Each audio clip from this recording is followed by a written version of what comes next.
The session is now called to order. Everybody is requested to rise for the singing of the national anthem. Bayang magiliw, pero sa silanganan, alam ng puso, sa titik mo'y buhay. Lupang hinirang, buyan ka ng magiging, sa manlulupi, di ka masisingil, sa dagat at bundok, sa simoy at sa langit mo baghang, may nilang ang tula, ang awit sa paglayang tinamahal, ang kisap ng watawat mo'y tagumpay na nagdidinig, ang bituin at araw niya kailan pang may magdidilig, lupa ng araw ng marangit pagsinta, buhay langit sa piling mo, aming ligaya na pag may mamapit at mamatay ng dahil sa'yo.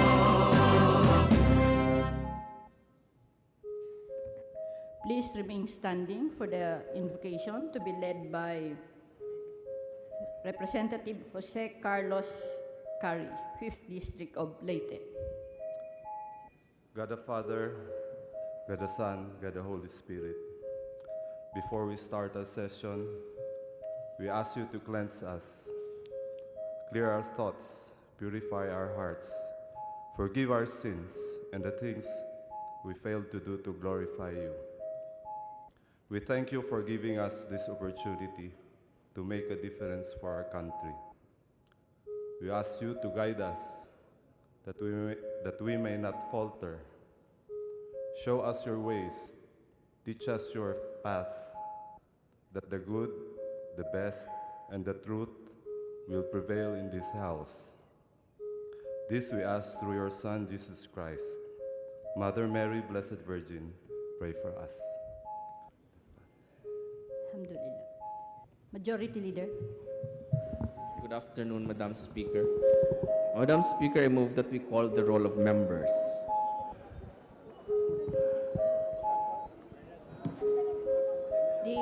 Is there any objection?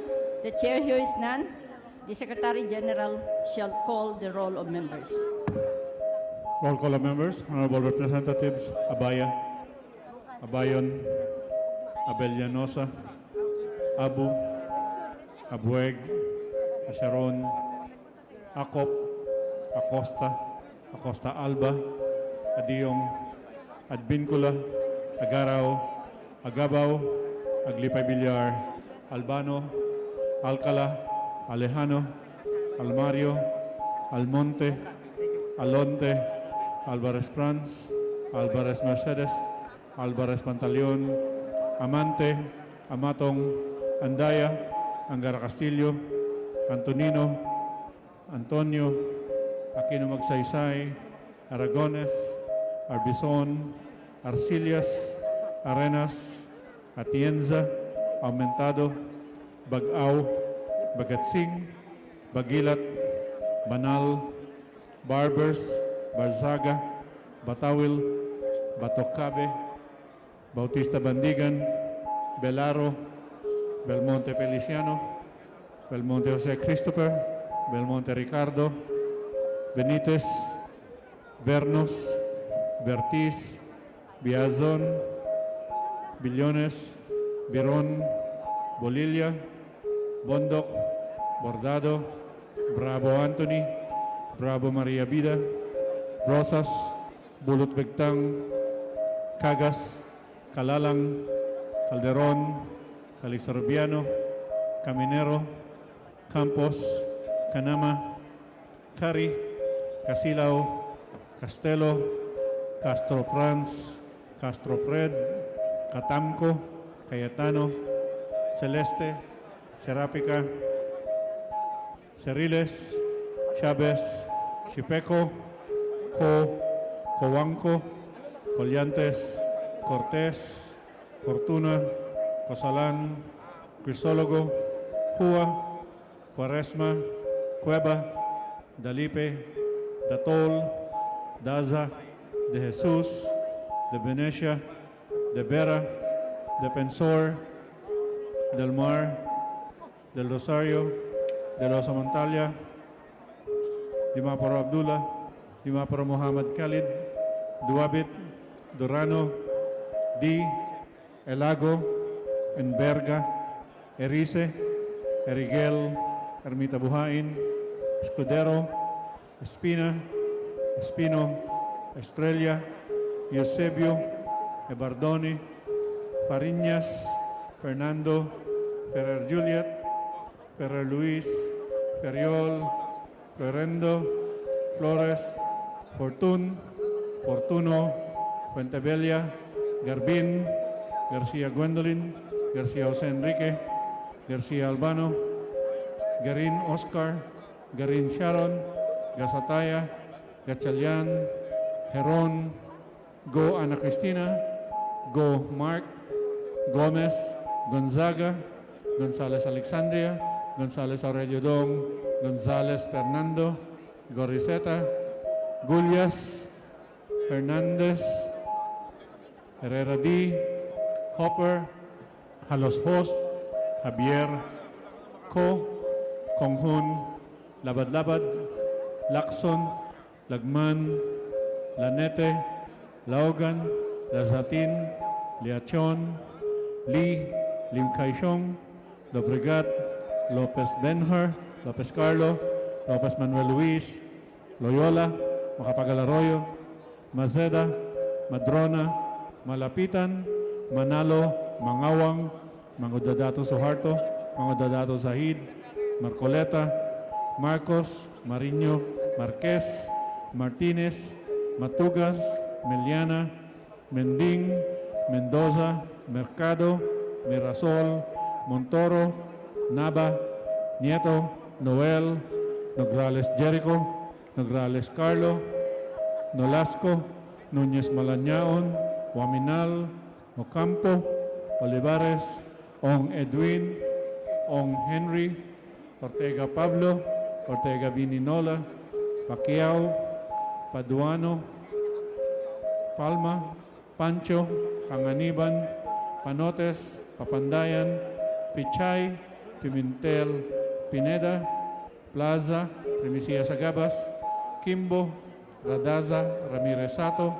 Ramos, Relampagos, Revilla, Rowapuno, Robes, Rocamora, Rodriguez Isidro, Rodriguez Maximo, Roman, Romero, Romualdez, Romualdo, Roque, Sakdalan, Sagarbaria, Sahali, Salceda, Salimbangon, Salo, Salon, Sambar, Sancopan, Sandoval, Santos Recto, Sarmiento Cesar, Sarmiento Edgar Meri, Sabeliano, Sema, Xiao, Silverio, Singson, Suansing Estrelita, Suansing Horacio, Suarez, Si Alvarado, Tambunting, Tan Angelina, Tan Milagrosa, Tan Cherny, Tejada, Tebes, Tianco, Ting, Tinio, Tolentino,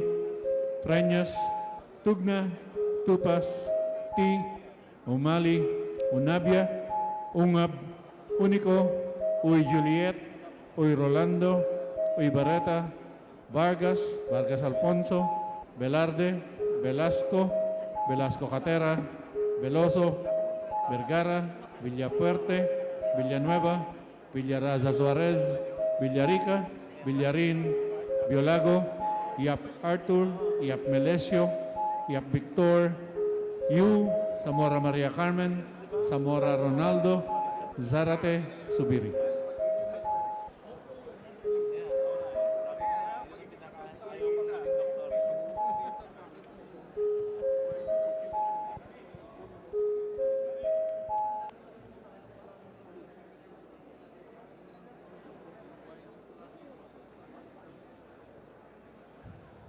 Madam Speaker, the roll call shows that 199 members responded to the call.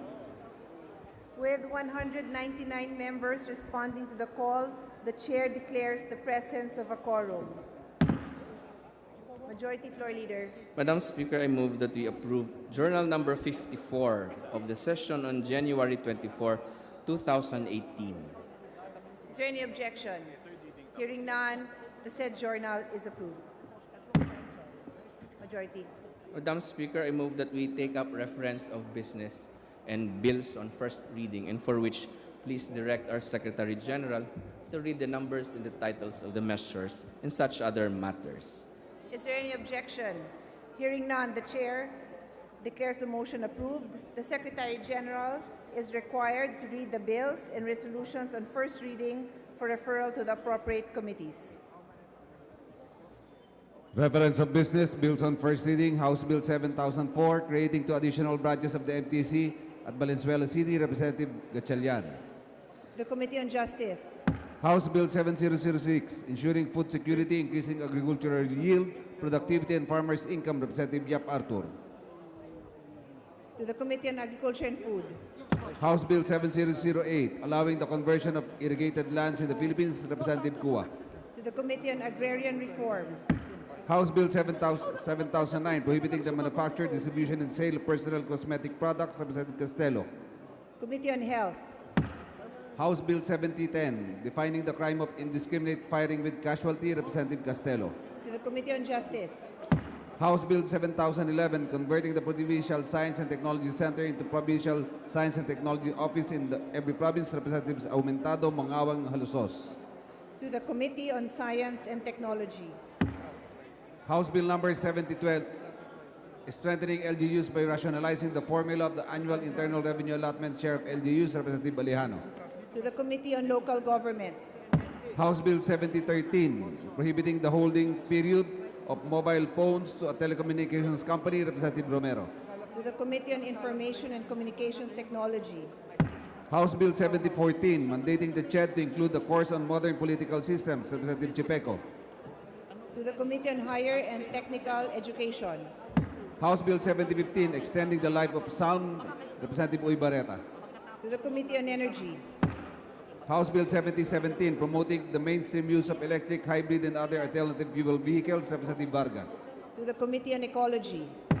House Bill 7018, abolishing the National Coordinating and Monitoring Board and creating the National Commission for Senior Citizens, Representative Vargas. To the Committee on Population and Family Relations. House Bill 7019, providing protection and incentives for freelance workers, Representative Vargas. To the Committee on Labor and Employment. House Bill 7020, creating two additional branches of the RTC in the 2nd District of Zamboanga del Norte, Representative Labad-Labad. To the Committee on Justice. House Bill 7022, 7023, and 7024, declaring various ecotourism zone site spot in Marinduque Province, Representative Velasco. To the Committee on Tourism. House Bill 7025, mandating enhanced protection for subscribers of basic utility services, Representative Castelo. To the Committee on Trade and Industry. House Bill 7026, imposing stiffer penalties on medical and dental malpractice, Representative Castelo. To the Committee on Health. House Bill 7027, converting the Medina Hospital in Medina, Misamis Oriental into an extension hospital, Representative Unabia. To the Committee on Health. House Bill 7028, mandating the establishment of palliative care system, Representative Lanete. To the Committee on Health. Resolutions, House Resolution 1615, expressing profound condolences on the demise of fashion designer Jose Pitoy Moreno, Representative Nieto. To the Committee on Rules. House Resolution 1616, direct the appropriate committee of the House to inquire into the effectiveness of paraffin tests conducted by the PNP, Representative Biason. The Committee on Rules. Message from the Senate, message dated November 29, informing the House that on the imminent date, the Senate designated Senators Juan Miguel Sabiri, Win Gatchalian, Sani Angara, Emmanuel Manny Pacquiao, and Paulo Benigno Aquino IV as conferees to the Bicameral Conference Committee on the disagreeing provisions of Senate Bill 1311 and House Bill 6579. The Committee on Trade and Industry. Communications, report of Attorney Cesar Straight Pareja, Secretary General, House of Representatives, on enrolled bill submitted to the Office of the President. The Archives. Letter dated December 8 of Arsenio M. Balisacan, Chairman, Philippine Competition Commission. To the Committee on Trade and Industry.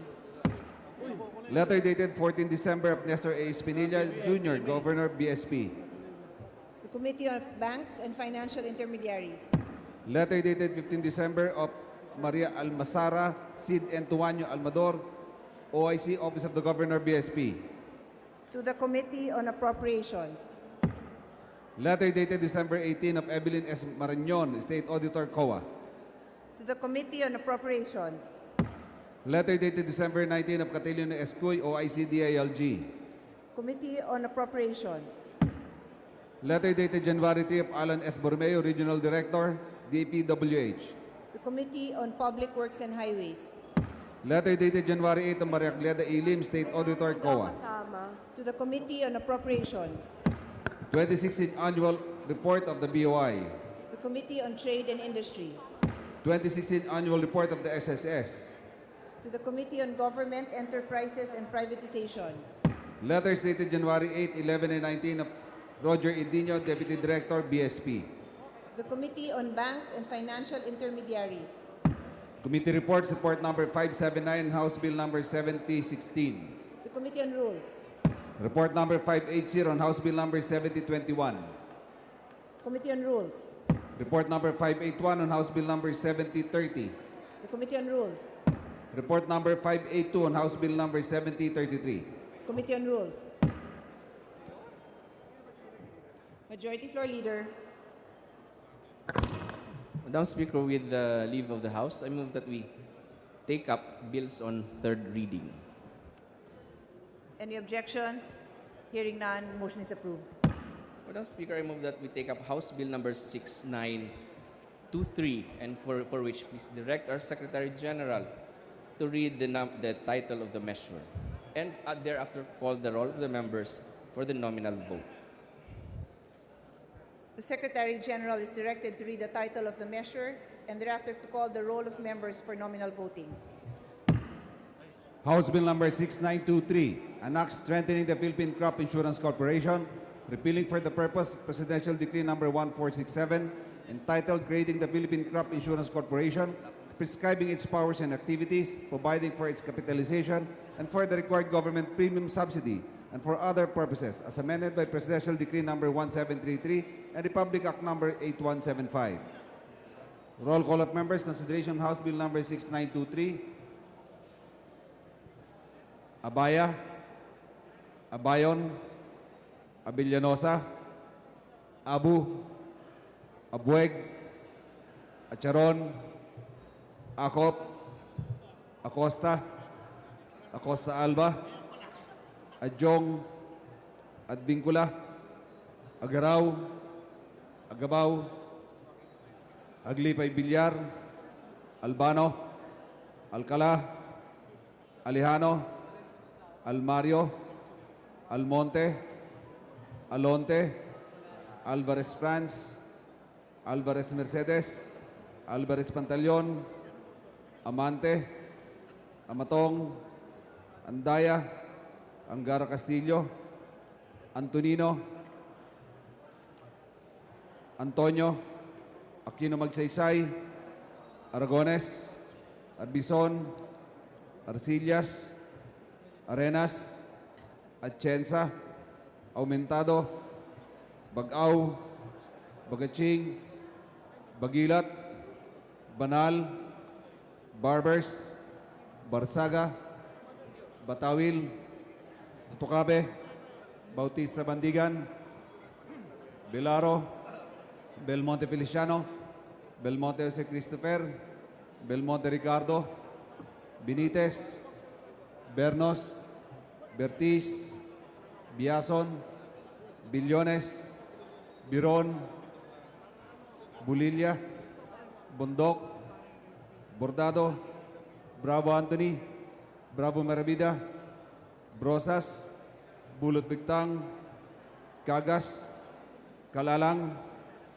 Calderon, Calixturbiano, Caminero, Campos, Canama, Cari, Casilaw, Castelo, Casa Franz, Casa Pedinil, Catamco, Cayetano, Celeste, Serafica, Cirilles, Chavez, Chipeco, Co, Coanco, Colliantes, Cortés, Cortuna, Usalan, Crisologo, Cuba, Quaresma, Cueva, Dalipe, Datol, Dasa, De Jesus, De Venecia, De Vera, Defensor, Del Mar, Del Rosario, De Losa Montalia, Dimaporo Dula, Dimaporo Khalid, Duwabit, Durano, Di, Elago, Enverga, Erice, Erigel, Ermita Buhain, Escudero, Espina, Espino, Estrella, Eusebio, Ibardone, Fariñas, Fernando, Ferrer Juliet, Ferrer Luis, Ferriol, Florendo, Flores, Fortun, Fortuno, Pentebella, Garbin, Garcia Gwendolyn, Garcia Jose, Garcia Albano, Gary Richard, Gary Sharon, Gasataya, Gatchalian, Heron, Goana Cristina, Go Mark, Gomez, Gonzaga, Gonzales Alexandria, Gonzales Aurelio Dom, Gonzales Fernando, Guriseta, Gullias, Hernandez, Herrera D, Hofer, Alusos, Javier, Ko, Konghun, Labad-Labad, Lacson, Lagman, Lanete, Laugan, Lasatin, Liachon, Lee, Limkaychong, Lubrigat, Lopez Benhur, Lopez Carlo, Lopez Manuel, Loyola, Macapagal-Arroyo, Maceda, Madrona, Malapitan, Manalo, Mangawang, Mangudadato Suardo, Mangudadato Sajid, Marcoleta, Marcos, Mariño, Marquez, Martinez, Matugas, Miliana, Mending, Mendoza, Mercado, Mirasol, Montoro, Nava, Nieto, Noel, Nograles Jericho, Nograles Carlo, Nolasco, Nunez Malignaon, Waminal, Ocampo, Olivares, Ong Edwin, Ong Henry, Ortega Pablo, Ortega Vini, Pacquiao, Paduano, Palma, Pancho, Panganiban, Panotes, Papandayan, Pichay, Pimentel, Pineda, Plaza, Primicia Sagabas, Kimbo, Radasa, Ramirisato, Ramos, Relampagos, Revilla, Robapuno, Robes, Rocamora, Rodriguez Isidro, Rodriguez Maximo, Roman, Romero, Romualdez, Romualdo, Roque, Sakdalan, Sagarbaria, Sahali, Salceda, Salimbangon, Salo, Salon, Sambar, Sangkopan,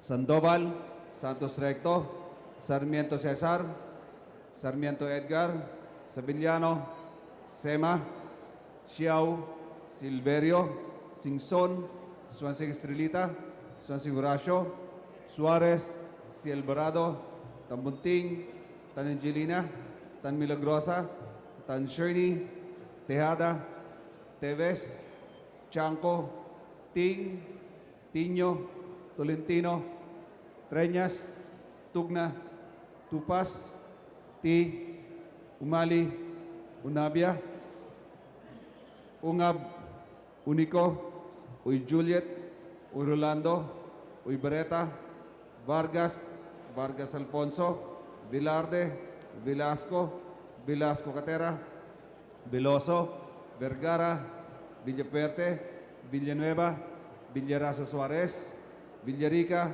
Villarin, Vilago, Yap Arthur, Yap Milesio, Yap Victor, Yu, Zamora Mara Carmen, Zamora Ronaldo, Sarate, Subiri.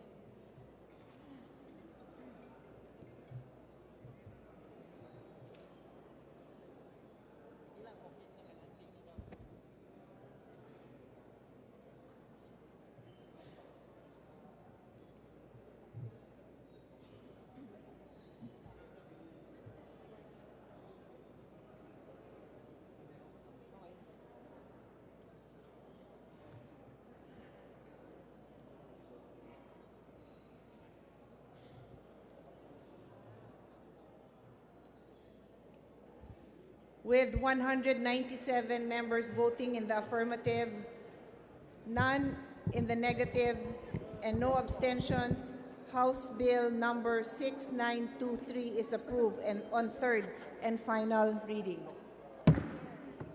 Majority Leader. Madam Speaker, I move that we take up on third reading House Bill number 6686, and upon motion approved, please direct our Secretary General to read the title of this measure and call the roll of members for the nominal vote. Any objections? Hearing none, the Secretary General is directed to read the title of the measure and thereafter call the roll of members for nominal voting. House Bill number 6686, an act granting full insurance coverage to all qualified agrarian reform beneficiaries of the Comprehensive Agrarian Reform Program, amending for the purpose Section 14 of Republic Act number 9700, otherwise known as the Comprehensive Agrarian Reform Program Extension with Reforms. Roll call of members. Consideration House Bill number 6686.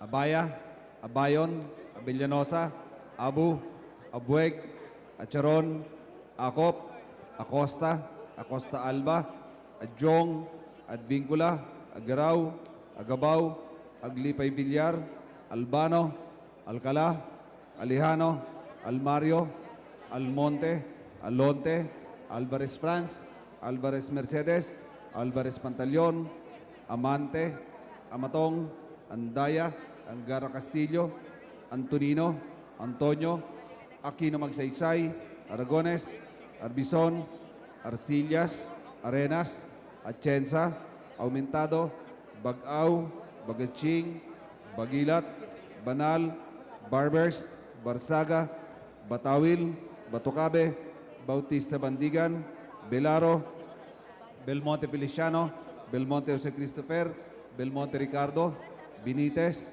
Bernos, Bertiz, Biason, Billones, Biron, Bulilla, Bundok, Bordado, Bravo Anthony, Bravo Maravida, Brosas, Bulot Begtang, Cagas, Calalang, Calderon, Calixto Rubiano, Caminero, Campos, Canama, Cari, Casilaw, Castelo, Caso Franz, Caso Fredenil, Catamco, Cayetano, Celeste, Serapica, Cirilles, Chavez, Chipeco, Co, Cuanco, Collantes, Cortuna, Cosalan, Crisólogo, Cua, Cuaresma, Cueva, Dalipe, Datol, Daza, De Jesus, De Venecia, De Vera, Defensor, Del Mar, Del Rosario, Del Oso Montalia, Dimaporo Dula, Dimaporo Khalid,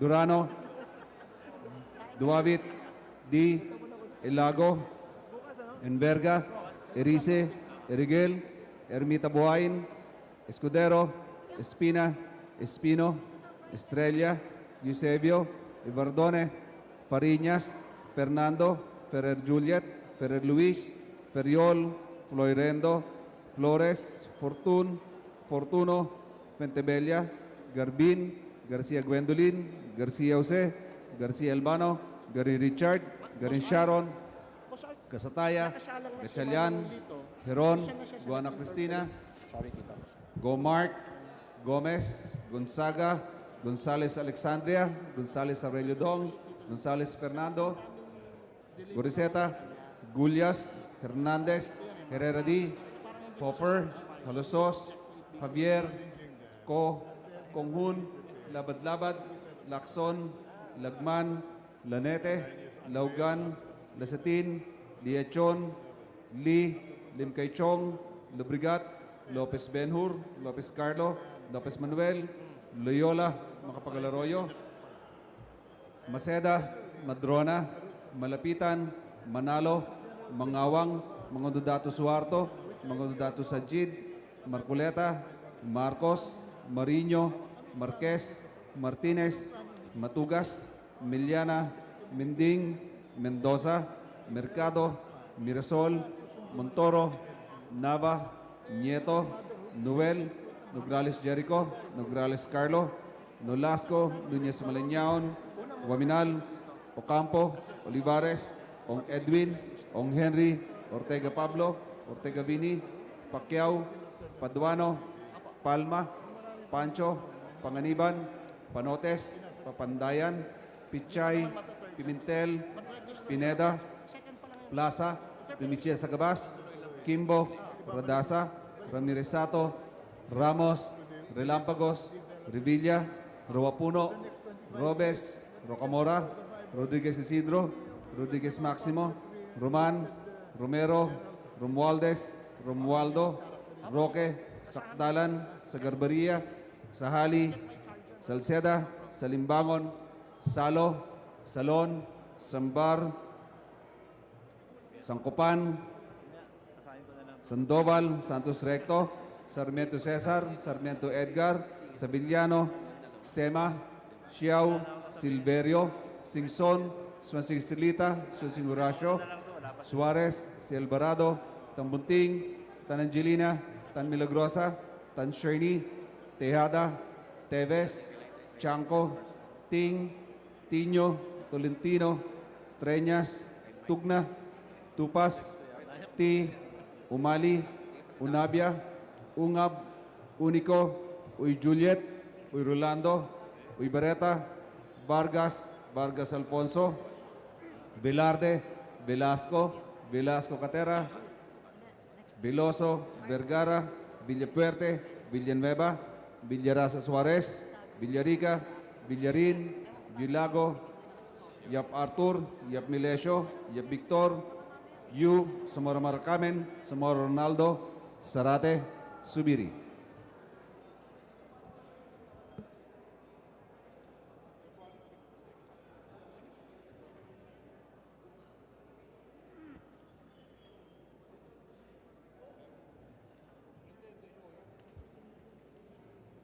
With 201 members voting in the affirmative, 0 in the negative, 0 abstentions, House Bill number 6686 is approved on third and final reading. Majority Floor Leader. Madam Speaker, before we proceed, may we greet the guests of the gentleman from One Pacman, the Honorable Michael Romero.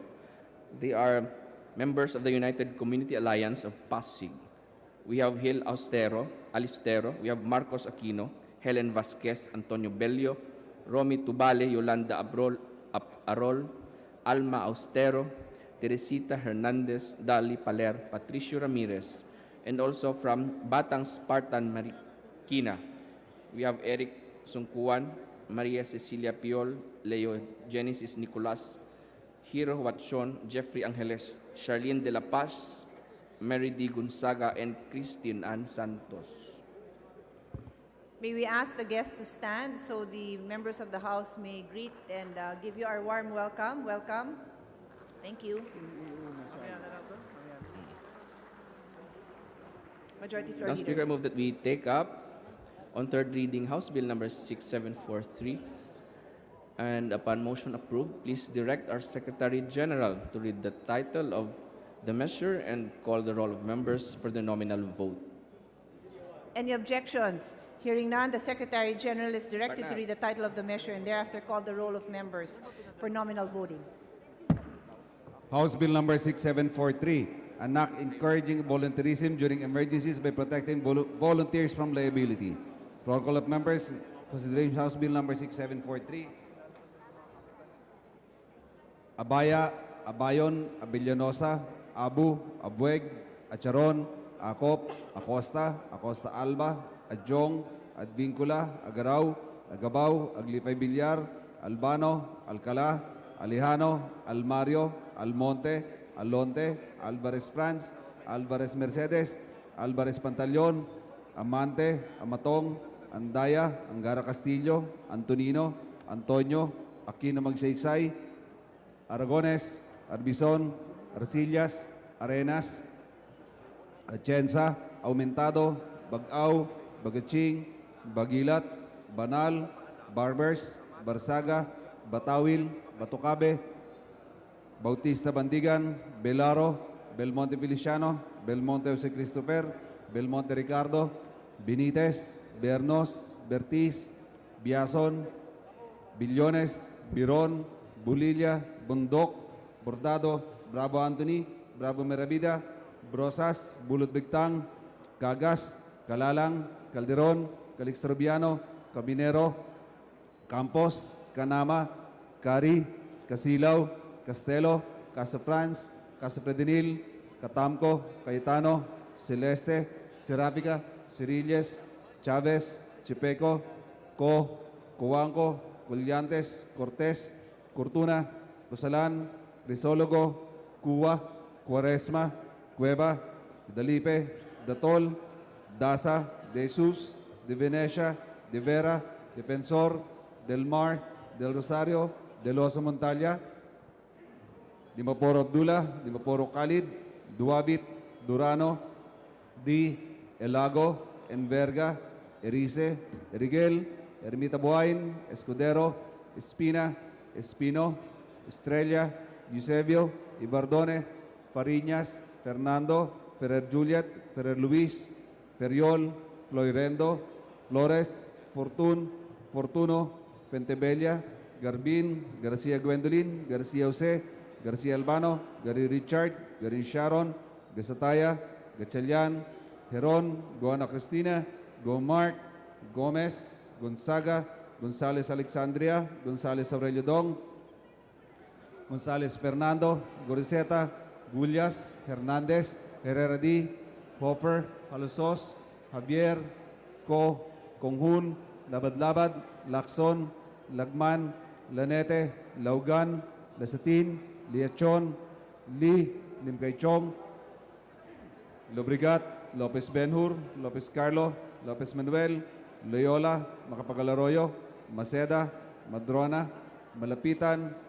Manalo, Mangawang, Mangudadato Suarto, Mangudadato Sajid, Marcoleta, Marcos, Mariño, Marquez, Martinez, Matugas, Meliana, Mending, Mendoza, Mercado, Mirasol, Montoro, Nava, Nieto, Noel, Nograles Jericho, Nograles Carlo, Nolasco, Nunez Malignaon, Waminal, Ocampo, Olivares, Ong Edwin, Ong Henry, Ortega Pablo, Ortega Vini, Pacquiao, Paduano, Palma, Pancho, Panganiban,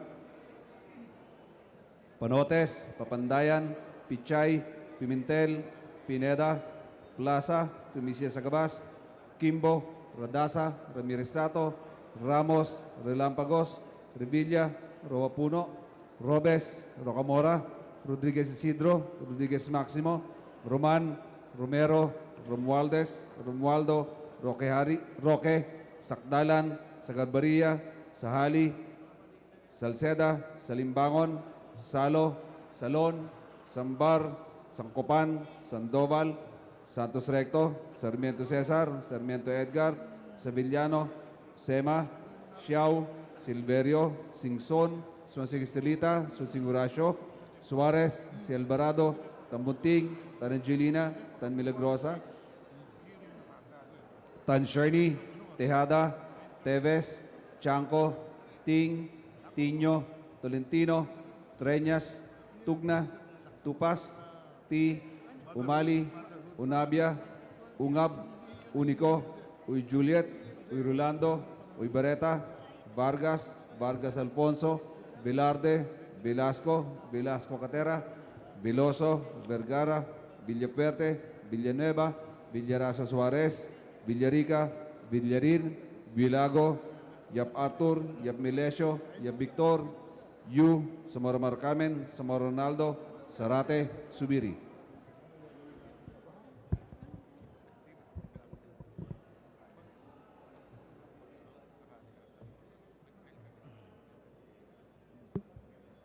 with 202 members voting in the affirmative,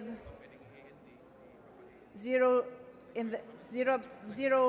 voting against it, and 0 abstentions, House Bill number 6743 is approved on third and final reading.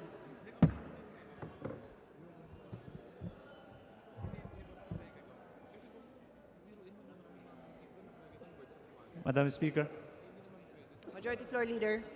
I would like to acknowledge some guests. The guests of the representative of the province of Isabela, Representative Rodito Albano, Representative Anago, Representative Napoleon D, Representative Neti Agabao, Representative Joseph Panganiban, and yours truly, Representative Arnold T. There are my parents, Engineer Honorio T, and Conchita T, and my wife, Maria Antoinette T. So moved. And also my relatives who are in the gallery. So moved, Madam Speaker. May we ask our guests to rise so you may be acknowledged and welcomed by the members of the House of Representatives. Welcome especially to the parents of Honorable T. Majority Floor Leader. Madam Speaker, I move that we take up on third reading House Bill number 6779, and upon motion approved, please direct our Secretary General to read the title of the measure and call the roll of members for the nominal vote. Any objections? Hearing none, the Secretary General is directed to read the title of the measure and thereafter call the roll of members for nominal voting. House Bill number 6779, an act recognizing the civil effects of church annulment decree. Roll call of members, consideration House Bill number 6779.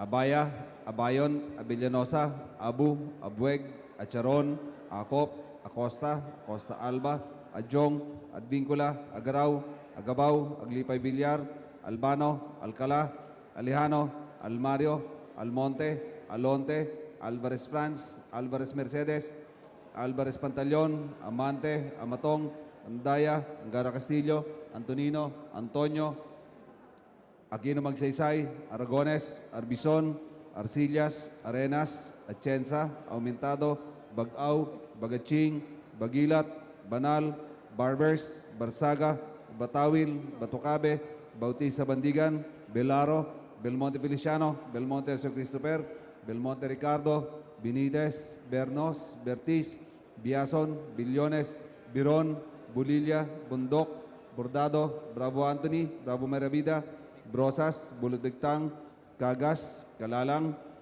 Calderon, Calistrobiano, Caminero, Campos, Canama, Cari, Casilaw, Castelo, Castro France, Castro Federil, Catamco, Cayetano, Celeste, Serafica, Cirilles, Chavez, Chipeco, Coanco, Collantes, Cortés, Cortuna, Cosalan, Crisólogo, Cuba, Cuaresma, Cueva, Dalipe, Datol, Daza, De Jesus, De Venecia, De Vera, Defensor, Del Mar, Del Rosario, De Los Montalia, Dimaporo Dula, Dimaporo Khalid, Duavit, Durano, Di, El Lago, Enverga, Erice, Eriguel, Ermita Buhain, Escudero, Espina, Espino, Estrella, Eusebio, Ibardone, Fariñas, Fernando, Ferrer Juliet, Ferrer Luis, Ferriol, Floirendo, Flores, Fortun, Fortuno, Fentebella, Garbin, Garcia Gwendolyn, Garcia Jose, Garcia Albano, Gary Richard, Gary Sharon, Gasataya, Gatchalian, Heron, Gona Cristina, Go Mark, Gomez, Gonzaga, Gonzales Alexandria, Gonzales Aurelio Dong, Gonzales Fernando, Goriseta, Gullias, Hernandez, Herrera D, Hofer, Alosos, Javier, Konghun, Labad-Labad, Lacson, Lagman, Lanete, Laugan, Lasatin, Liachon, Limkaychong, Lobrigat, Lopez Benur, Lopez Carlo, Lopez Manuel, Loyola, Macapagalaroyo, Maceda, Madrona, Malapitan, Manalo, Mangawang, Mangudato Suarto, Mangudato Sajid, Marcoleta, Marcos, Mariño, Marquez, Martinez, Matugas, Miliana, Mending, Mendoza, Mercado, Mirasol, Montoro, Nava, Nieto, Noel, Nograles Jericho, Nograles Carlo, Nolasco, Nunez Maliñaon, Waminal, Ocampo, Olivares, Ong Edwin, Ong Henry, Ortega Pablo, Ortega Vini, Pacquiao, Paduano, Palma, Pancho, Panganiban, Panotes, Papandayan, Pichay, Pimentel, Pineda, Plaza, Primicia Sagabas, Kimbo, Radasa, Ramirez Sato, Ramos, Relampagos, Revilla, Roapuno, Robes, Rocamora, Rodriguez Isidro, Rodriguez Maximo, Roman, Romero, Romualdez, Romualdo, Roque, Sakdalan, Sagarbaria, Sahali, Salceda, Salimbangon, Salo, Salon, Sambar, Sankupan, Sandoval, Santos Recto, Sarmiento Cesar, Sarmiento Edgar, Sabillano, Sema, Xiao, Silverio, Singson, Swansing Estrelita, Swansing Horacio, Suarez, Si Alvarado, Tan Bunting, Tan Angelina, Tan Milagrosa, Tan Sherney, Tejada, Teves, Chanco, Ting, Tiño, Tolentino, Treñas, Tugna, Tupas, Ti, Umali, Unabia, Ungab, Unico, Uy Juliet, Uy Rolando, Uy Bareta, Vargas, Vargas Alfonso, Velarde, Velasco, Velasco Catera, Veloso, Vergara, Villapuerte, Villanueva, Villarasa Suarez, Villarica, Villarin, Villago, Yap Arthur, Yap Milesio, Yap Victor, Yu, Zamora Marcamen, Zamora Ronaldo, Sarate, Subiri. Number 5.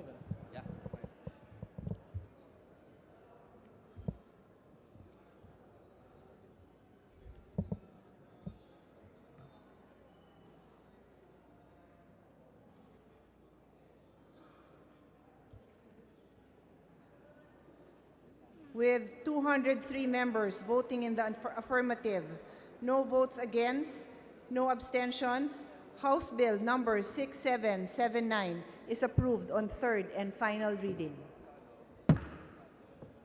Madam Speaker, Yes, Majority Floor Leader.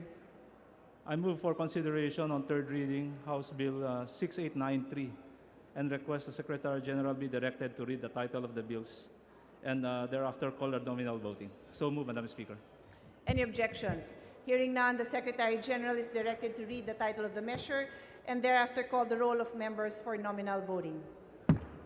House Bill number 6893, an act regulating the use of treatment technology for municipal and hazardous waste, repealing for the purpose Section 20 of Republic Act number 8749, entitled the Philippine Clean Air Act of 1999. Roll call of members, consideration House Bill number 6893. Abaya, Abayon, Abilianosa, Abu, Abueg, Acharon, Acop, Acosta, Acosta Alba, Adjong, Adbincula, Agaraw, Agabaw, Aglipay Villar, Albano, Alcala, Alejano, Almario, Almonte, Alonte, Alvarez France, Alvarez Mercedes, Alvarez Pantaleon, Amante, Amatong, Andaya, Angara Castillo, Antonino, Antonio, Aquino Magsaysay, Aragones, Arbison, Arcillas, Arenas, Atienza, Aumentado, Bagaw, Bagaching, Bagilat, Banal, Barbers, Barsaga, Batawil, Batocabe, Bautista Bandigan, Belaro, Belmonte Feliciano, Belmonte Jose Christopher, Belmonte Ricardo, Benitez, Bernos, Bertiz, Biason, Billones, Biron, Bulilla, Bondok, Bordado, Bravo Anthony, Bravo Maravida, Brosas, Bulot Bigtang, Cagas, Calalang, Calderon, Calixturbiano, Caminero, Campos, Canama, Cari, Casilaw, Castelo, Castro France, Castro Fredinil, Catamco, Caetano, Celeste, Serapica, Cerilles, Chavez, Chipeco, Cubanco, Collantes, Cortés, Cortuna, Cosalan, Crisólogo, Cuba, Cuaresma, Cueva, Dalipe, Datol, Daza, De Jesus, De Venecia, De Vera, Defensor, Del Mar, Del Rosario, De Los Montalia, De Maporo Abdullah, De Maporo Khalid, Duwabit, Durano, Di, Elago, Enverga, Erice, Erigel, Ermita Buain, Escudero, Espina, Espino, Estrella, Eusebio, Bardone, Fariñas, Fernando, Ferrer Juliet, Ferrer Luis, Feriol, Floyrendo, Flores, Fortuno, Pentebella, Garbin, Garcia Gwendolyn, Garcia Jose, Garcia Albano, Garin Richard, Garin Sharon, Gasataya, Gatchalian, Heron, Goana Cristina, Go Mark, Gomez, Gonzaga, Gonzales Alexandria, Gonzales Arroyo, Gonzales Fernando, Guruseta, Gullias, Hernandez, Herrera D, Hofer, Halasos, Javier, Konghun, Labad-Labad, Lacson, Lagman, Lanete, Laugan, Lasatin, Liachon, Lee, Lincaychong, Labrigat, Lopez Benur, Lopez Carlo, Lopez Manuel, Loyola, Macapagal-Arroyo, Maceda, Madrona, Malapitan, Manalo, Mangawang, Magdadato Suarto, Magdadato Sajid, Marcoleta, Marcos, Mariño, Marquez, Martinez, Matugas, Miliana, Minding, Mendoza, Mercado, Mirasol, Montoro, Nava, Nieto, Noel, Nograles Jericho, Nograles Carlo, Nolasco, Nunez Maliñaon, Waminal, Ocampo, Olivares, Ong Edwin, Ong Henry, Ortega Pablo, Ortega Vini, Pacquiao, Paduano, Palma, Pancho, Panganiban, Panotes, Papandayan, Pichay, Pimentel, Pineda, Plaza, Dumisia Sagabas, Kimbo, Radasa, Ramirez Sato, Ramos, Relampagos, Revilla, Roapuno, Robes, Rocamora, Rodriguez Isidro, Rodriguez Maximo, Roman, Romero, Romualdez, Romualdo, Roque, Sakdalan, Sagarbaria, Sahali, Salceda, Salimbangon, Salo, Salon, Sambar, Sancopan, Sandoval, Santos Recto, Sarmiento Cesar, Sarmiento Edgar, Savillano, Sema, Xiao, Silverio, Singson, Swansing Celita, Swansing Horacio, Suarez, Si Alvarado, Tan Bunting, Tan Angelina, Tan Milagrosa, Tan Shirley, Tejada, Teves, Chanco, Ting, Tiño, Tolentino, Treñas, Tugna, Tupas, Ti, Umali, Unabia, Ungab, Unico, Uy Juliet, Uy Rolando, Uy Bareta, Vargas, Vargas Alfonso, Velarde, Velasco, Velasco Catera, Veloso, Vergara, Villafuerte, Villanueva, Villarasa Suarez, Villarica, Villarin, Villago, Yap Arthur, Yap Milesio, Yap Victor, Yu, Zamora Marcamen, Zamora Ronaldo, Sarate, Subiri.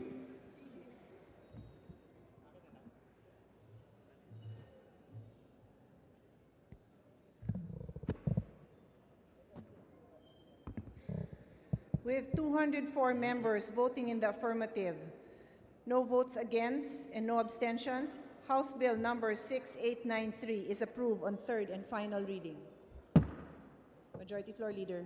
Madam Speaker, I move that we take up on third reading House Bill number 6908, and upon motion approved, please direct our Secretary General to read the title of this measure and call the roll of members for the nominal vote.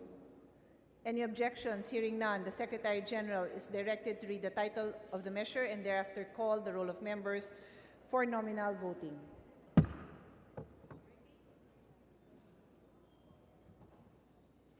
House Bill number 6908, an act strengthening the security of tenure of workers, amending for the purpose Presidential Decree number 442 as amended, otherwise known as the Labor Code of the Philippines. Roll call of members. Consideration House Bill number 6908.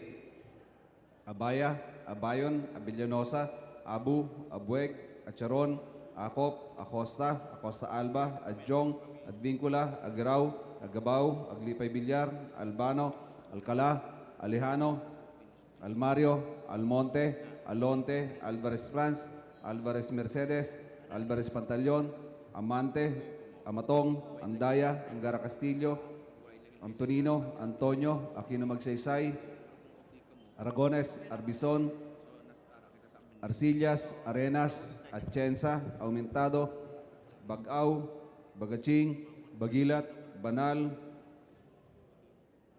Barbers, Barsaga, Batawil, Batocabe, Bautista Bandigan, Belaro, Belmonte Feliciano, Belmonte Jose Christopher, Belmonte Ricardo, Benitez, Bernos, Bertiz, Biason, Billones, Biron, Bulilla, Bundok,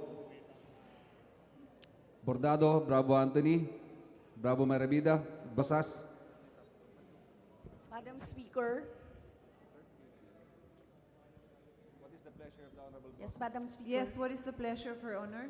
Yes, Madam Speaker, may I be allowed to explain my vote Yes. with regards You to may House Bill later. 6908? Under our rules, you can do so later. Later? After the Okay. announcements of the results. Okay, thank you, Madam Speaker. But would you like to put on record your vote as they need to record it? My vote is no, Madam Speaker. Okay, thank you. We'll call on you later. Bulot Bigtang, Cagas, Calalang, Calderon, Calixorbiano, Caminero, Campos, Canama, Cari, Casilaw. Madam Speaker, my vote is no, and I would like to reserve my right to explain my vote. Thank you. We'll note that. Castelo, Casafrance, Madam Speaker, my vote is no. Noted. Casapredinil, Catamco, Cayetano, Celeste, Sirafica, Cirilles, Chavez, Chipeco, Cuanco, Collantes, Cortés, Cortuna, Cosalan, Crisólogo, Cuba, Cuaresma, Cueva, Dalipe, Datol, Daza, De Jesus. Madam Speaker, my vote is no, and I will submit the explanation of my vote later. Noted. Thank you. De Venecia, De Vera, Defensor, Del Mar, Del Rosario, De Losa Montalia, De Maporo Dula, De Maporo Khalid, Duwabit, Durano, Di Elago, Enverga, Erice, Erigel, Ermita Buain, Escudero, Espina, Espino, Estrella, Eusebio, Ibardone, Fariñas, Fernando, Ferrer Juliet, Ferrer Luis, Ferriol, Floirendo, Flores, Fortuno, Pentebella, Garbin, Garcia Gwendolyn, Garcia Jose, Garcia Albano, Gary Richard, Gary Sharon, Gasataya, Gachelian, Heron, Guana Cristina, Mark, Gomez, Gonzaga, Gonzales Alexandria, Gonzales Aurelio Dong, Gonzales Fernando, Goriseta, Gullas, Hernandez, Hererdi, Hofer, Alusos, Javier, Konghun, Labad-Labad, Lacson, Lagman, Lanete. Madam Speaker, Yes, what is His Honor's pleasure? at the proper time, may I be allowed to explain my affirmative vote with reservations? Yes. Affirmative And vote. your vote is? Yes, affirmative. Yes. Okay, we will call on you later. Thank you, Honorable Lagman. Laugan, Lasatin, Leachon, Lee, Lim Kay Chong, Lobrigat, Lopez Benhur, Lopez Carlo, Lopez Manuel, Loyola, Mapagalarroyo, Maceda, Madrona, Malipitan, Manalo, Mangawang, Mangudadato Suarto, Mangudadato Sajid, Marcoleta, Marcos, Mariño, Marquez, Martinez, Matugas, Miliana, Mending, Mendoza, Mercado, Mirasol, Montoro, Nava, Nieto, Noel, Nograles Jericho, Nograles Carlo, Nolasco, Núñez Maleñaon, Waminal, Ocampo, Olivares, Ong Edwin, Ong Henry, Ortega Pablo, Ortega Vini, Pacquiao, Paduano, Palma, Pancho, Panganiban, Panotes, Papandayan, Pichay, Pimentel, Pineda, Plaza, Primicia Sagabas, Kimbo, Radasa, Ramirez Sato, Ramos, Relampagos, Revilla, Roapuno, Robes, Rocamora, Rodriguez Isidro, Rodriguez Maximo, Roman, Romero, Romualdez, Romualdo, Roque, Sakdalan, Sagarbaria, Sahali, Salceda, Salimbangon, Salo, Salon, Sambar, Sancopan, Sandoval, Santos Recto, Sarmiento Cesar, Sarmiento Edgar, Sevillano, Sema, Xiao, Silverio, Singson, Swansing Estrelita, Swansing Horacio, Suarez, Si Alvarado, Tambunting, Tan Angelina, Tan Milagrosa, Tan Sherny, Tejada, Teves, Chanco, Ting, Tino, Madam Speaker, I vote no.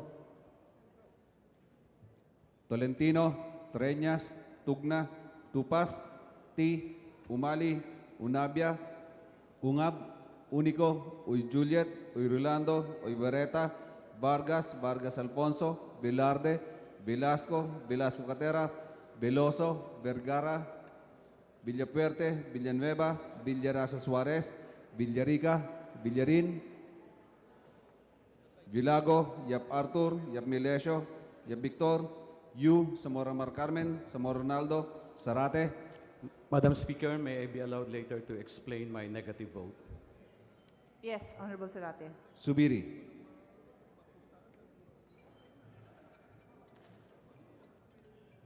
Second call, consideration House Bill number 6908.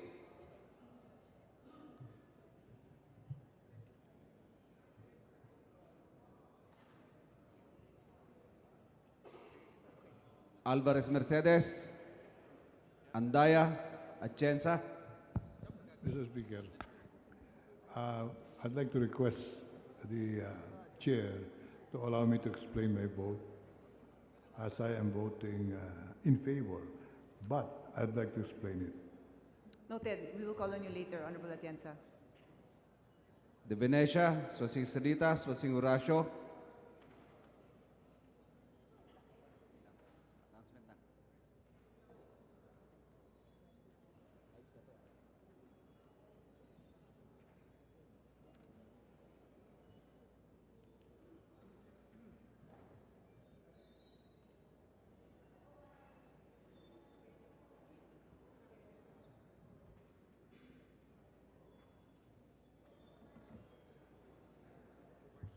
With 199 members voting in the affirmative, 7 voting against, and no abstentions, House Bill number 6908 is approved on third and final reading.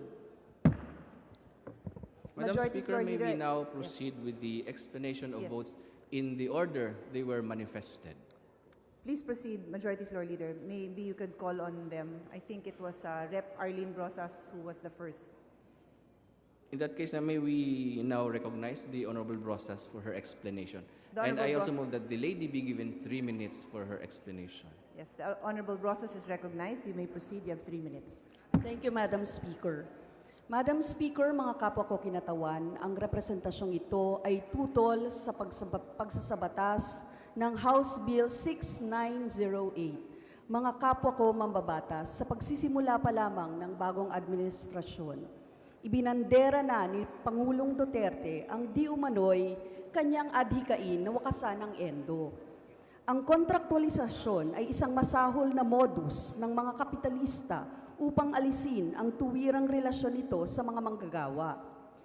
Sa ganitong eskema, kadalasan ang mga manggagawang kontraktual ay tumatanggap ng pinakamababang sahod, walang seguridad sa pangkabuhayan, pinagkakaitan ng mga benepisyong itinatakda ng batas, at hinahadlangan silang mag-unyon ng kanilang tanging sandata upang igiit ang kanilang mga karapatan bilang manggagawang siyang lumilikha ng yamang pinagmumulan ng tubo para sa mga kapitalista. Sa kabila ng dekadang pakikibaka at pagharap ng mga manggagawa sa mga ganitong usapin, walang iniaalok na solusyon ang House Bill 6908 para wakasan ang kontraktualisasyon. Bagkus ay lalo pa nitong pinalala at niligalisa ang mapagsamantalang eskemang ito sa pamamagitan ng bagong probisyon na ipapasok sa Labor Code hinggil sa licensing ng job contractors at outsourcing firms, Article 106A. Ibig sabihin, pinapayagan ang relasyong principal contractor-employer. Ano't ano pa man, legal pa rin ang kontraktualisasyon sa ilalim ng panukalang batas dahil may pagkilala sa job contractor o middleman. Gusto rin tanggalin ng panukalang batas na ito ang isa sa mga esensyal na pagkilala sa necessary and desirable na paggawa, na lalo pang magiging dahilan para maikutan ng mga malalaking kapitalista ang pagre-regularisa sa mga manggagawa. Bagamat may mga pabalat-bungang probisyon tulad ng pagpapalawak ng benepisyong matatanggap ng mga manggagawang tinanggal o pagbabawal sa broken o discontinuous employment o pagpapaikli sa probationary employment mula 6 months tungong 3 months, hindi nito nire-resolba ang issue ng malawakang tanggalan at dekadang pahirap ng kawalan ng seguridad sa trabaho. Maraming salamat, Madam Speaker.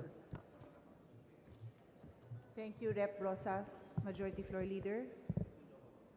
I believe Rep. Casilao is the next one in line to explain his vote. You may proceed. Thank you, Madam Speaker.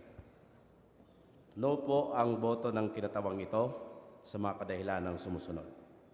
Una, the bill fell short on genuinely addressing the problem of contractualization. Institutionalizing the practice of so-called permissible job contracts or permissible job contracting, despite putting in place the requirements of registration and accreditation, is still prone and will be prone from circumvention and abuse. Thus, yung laganap na kontraktualisasyon ay mangyayari at mangyayari pa rin. The authors themselves admitted in the series of deliberation, interpellation, and debate na ang i-identify na permissible job contracts will be limited to certain fields. Ngunit dahil nga dinilit o tinanggal ang definisyon sa pagiging regular na empleyado when his or her work is necessary and desirable. To that effect, Madam Speaker, yung direktang pagtrabaho ng manggagawa sa isang necessary and desirable to the business of the principal employer na tinanggal sa definisyon sa panukalang batas na ito ay isang malaking pag-atras sa natamong tagumpay ng uring manggagawa sa usapin ng pagkadeklara ng kanyang regular na status. Pangatlo, Madam Speaker, sa kabilang banda na tinaasan ang mga elemento ng pagdeklara ng labor-only contracting at naway magdudulot ito ng malaking kabawasan sa mga nagpa-practice ng labor-only contracting, alalahanin natin, Madam Speaker, kalakhan ng mga malalaking negosyo ay nasa likod ng LOC na ito. Kaya ang pang-apat ko na argumento, kahit pa tinaasan ang mga penalties at babayaran ng mga madideklarang magpa-practice ng LOC, ngunit hindi tinanggap ng panukala ng kinatawang ito ang kriminal na pananagutan ng mga gagawang ng LOC dahil nga sa takot, baka daw ang ating mga negosyante ay matakot na magnegosyo. Sa punto de vista ng kinatawang ito, Madam Speaker, kung ikaw po ay tapat na magnenegosyo lamang at walang balak o walang planong mang-abuso sa iyong mga manggagawa, hindi ka matatakot na sundin ang mga batas na itinakda. Pero kapag ikaw ay ang nasa isip mo lamang ay kung paano magkamal ng higanteng kita mula sa dugo at pawis ng lakas paggawa ng mga manggagawa, talagang iikutan mo ang batas sa usapin ng paggawa. Sa mga kadahilanang ito, Madam Speaker, naniniwala ang kinatawang ito na mananatili sa lakas ng kilusan ng mga manggagawa ang kanyang paglaban para wakasan ang kontraktualisasyon sa ating bansa. Thank you, Madam Speaker. Thank you. I believe Representative Castro wanted to explain her vote as well. No more? Representative Lagman?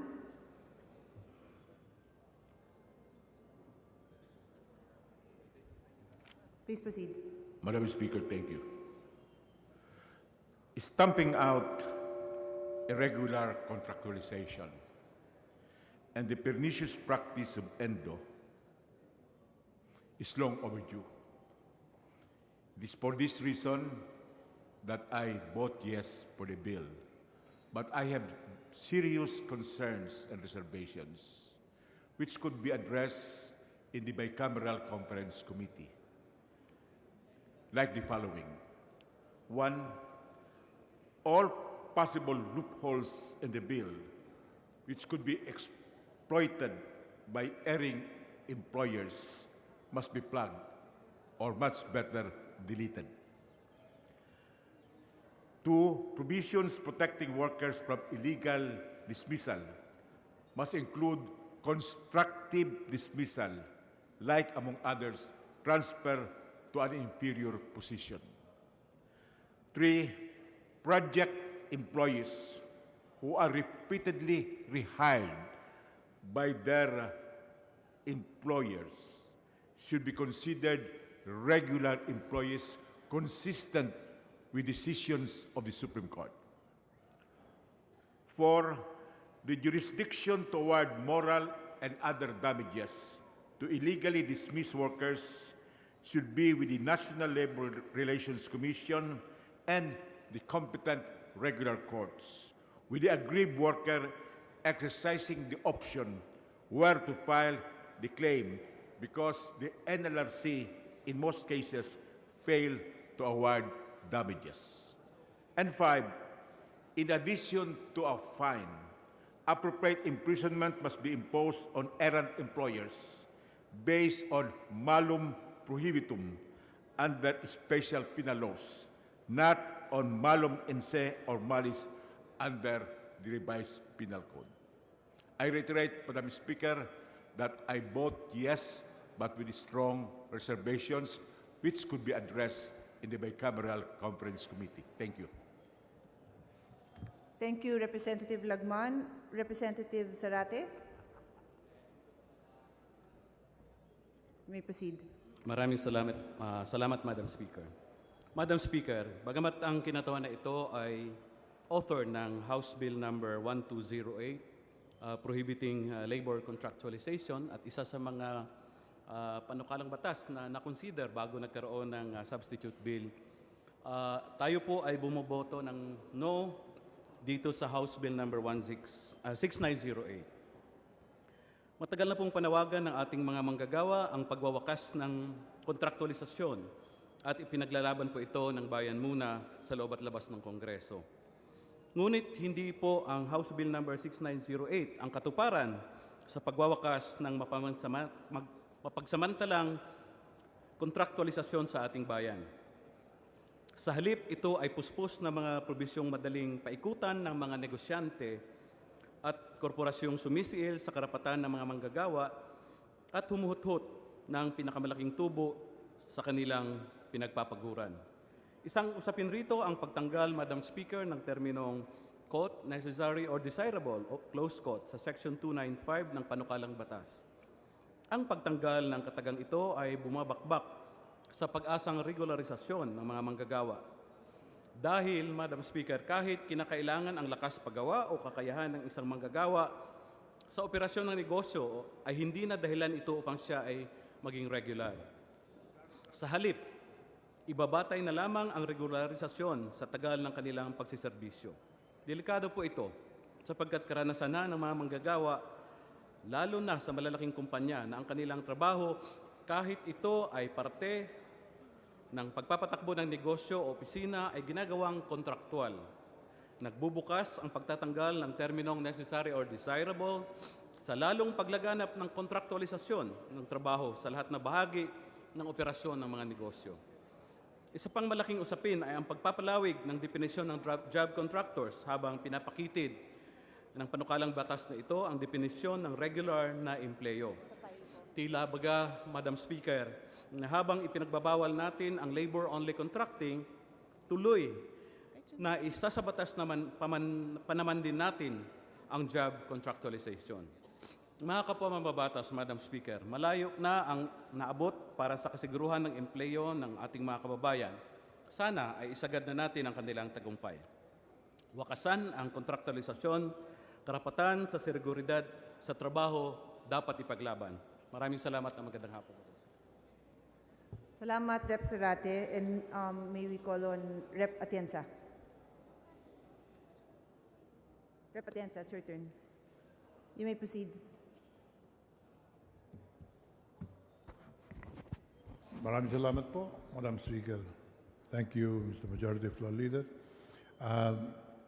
Matagal na panahon na po na pinagsasamantalahan ang hanay ng manggagawa dito sa tinatawag nating contractualization. At itong batas na ito ay naghahangad maging panimula ng unang hakbang upang bigyan ng proteksyon ang ating hanay ng mahihirap. Nakikita ko po ang problema ng kabilang panig, ang kapitalista, ang negosyante, samantalang gusto nating mapalayang tunay ang kamay ng ating mga manggagawa na huwag silang mapagsamantalahan. They have been exploited, manipulated, and continued to be used by the business sector and the capitalists in their weaknesses. This law, as I see it, would give the government now an opportunity to put in more controls on the bad practice of contractualization as we have seen it in the past years. Kaya ako po'y bumoto ng yes sapagkat ito po'y pinaniniwalaan kong simula na o simula lang ng ating mahabang landasin sa pagbibigay ng mas magandang buhay sa lahat. At inaasahan ko rin ang pangako ng mga sponsor na ito'y bahagi lamang ng problemang pangkalahatan. Sapagkat ang mga casual sa gobyerno ay hindi man lamang natin binabanggit dito. Ito'y casual sa pribado. Pero yung mga casual sa gobyerno na mas marami ang bilang ay hindi man lang natin binigyan ng pansin. And as I pointed out in my interpellation, and we got the concurrence and agreement of the sponsors that we will now follow through with attending to the situation of the government casuals. Marami pong casual sa gobyerno na bumibilang na ng dekada. Merong 2 dekada. Merong magre-retire na as casuals. Panahon na upang sila naman ay bigyan din ng katiyakan sa kanilang kalagayan. They have to be given permanent employment if we are to really attend to the totality of the problem of the exploitation of our helpless poor. With that assurance from the sponsors, we agree also with the proposed measures today. And that's the reason why we voted for yes, but with the intention that we will follow through with a law that will now attend to the problem of our civil servants who are also being taken advantage of by the government. Maraming salamat po. Thank you, Honorable Atienza, Majority Floor Leader. Madam Speaker, I move that we take up on third reading House Bill number 6922, and then upon motion approved, please direct our Secretary General to read the title of the measure and call the roll of members for the nominal vote. Any objections? Hearing none, the Secretary General is directed to read the title of the measure and thereafter call the roll of members for nominal voting. House Bill number 6922, an act declaring August 30th of every year as National Press Freedom Day. Roll call of members, consideration of House Bill number 6922.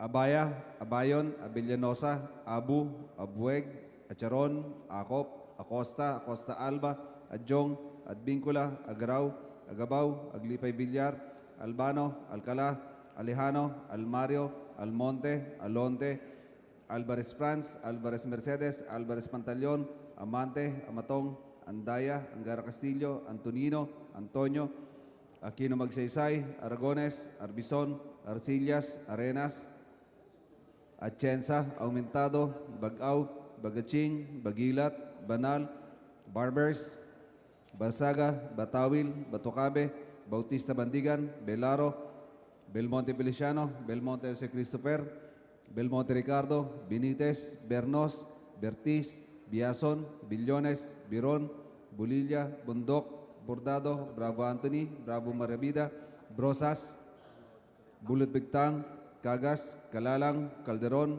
Calixorbiano, Caminero, Campos, Canama, Cari, Casilaw, Castelo, Caso Franz, Caso Fedenil, Catamco, Cayetano, Celeste, Serafica, Cirilles, Chavez, Chupeco, Co, Cubanco, Collantes, Cortés, Cortuna, Cosalan, Crisologo, Cuba, Quaresma, Cueva, Dalipe, Datol, Dasa, De Jesus,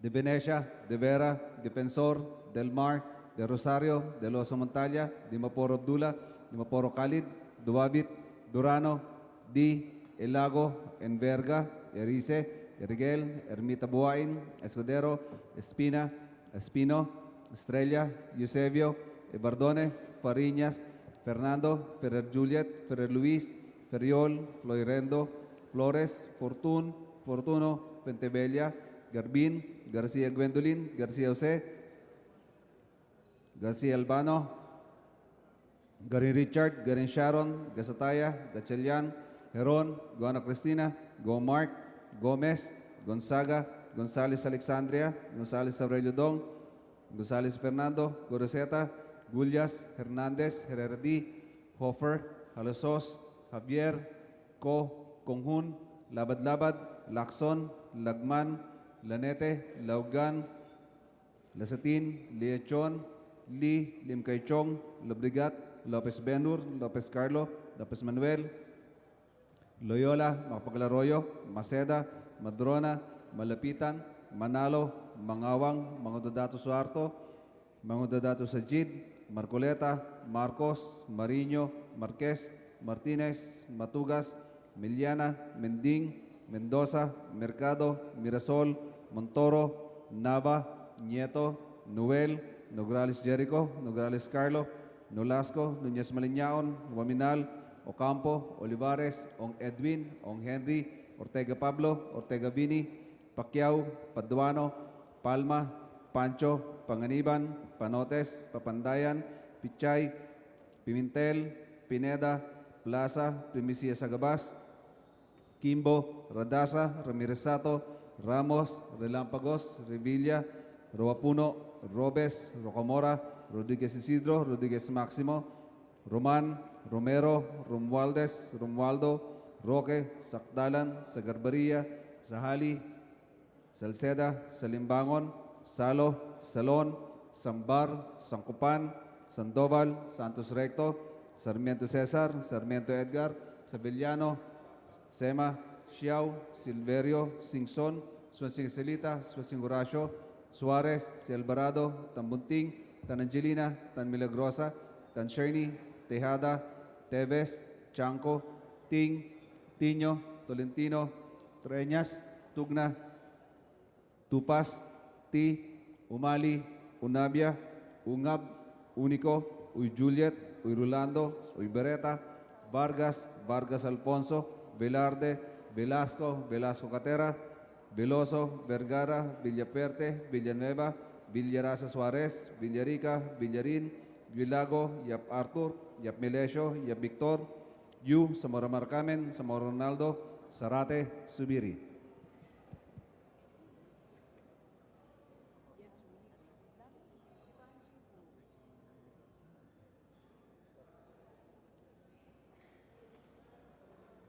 With 210 members voting in the affirmative, no votes against it, and no abstentions, House Bill number 6922 is approved on third and final reading. Majority Floor Leader. Madam Speaker, I move that we take up on third reading House Bill number 6619, and upon motion approved, please direct our Secretary General to read the title of the measure and call the roll of members for the nominal vote. The Secretary General is directed to read the title of the measure and thereafter call the roll of members for nominal voting.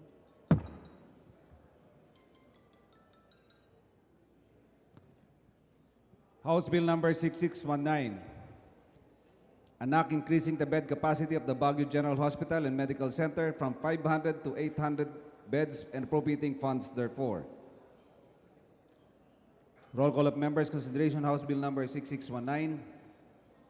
Abaya, Abayon, Abellanosa, Abu, Abueg, Acharon, Acop, Acosta, Costa Alba, Adjong, Advincula, Agaraw, Agabao, Aglipay Villar, Albano, Alcala, Alejano, Almario, Almonte, Alonte, Alvarez France, Alvarez Mercedes, Alvarez Pantaleon, Amante, Amatong, Andaya, Angara Castillo, Antonino, Antonio, Aquino Magsaysay, Aragones, Arbison, Arcillas, Arenas, Atienza, Aumentado, Bagaw, Bagiching, Bagilat, Banal, Barbers, Barsaga, Batawil, Batocabe, Bautista Bandigan, Belaro, Belmonte Feliciano, Belmonte Jose Christopher, Belmonte Ricardo, Benitez, Bernos, Bertiz, Biason, Billones, Biron, Bulilla, Bundok, Bordado, Bravo Anthony, Bravo Marabida, Brosas, Bulat Begtang, Cagas, Calalang,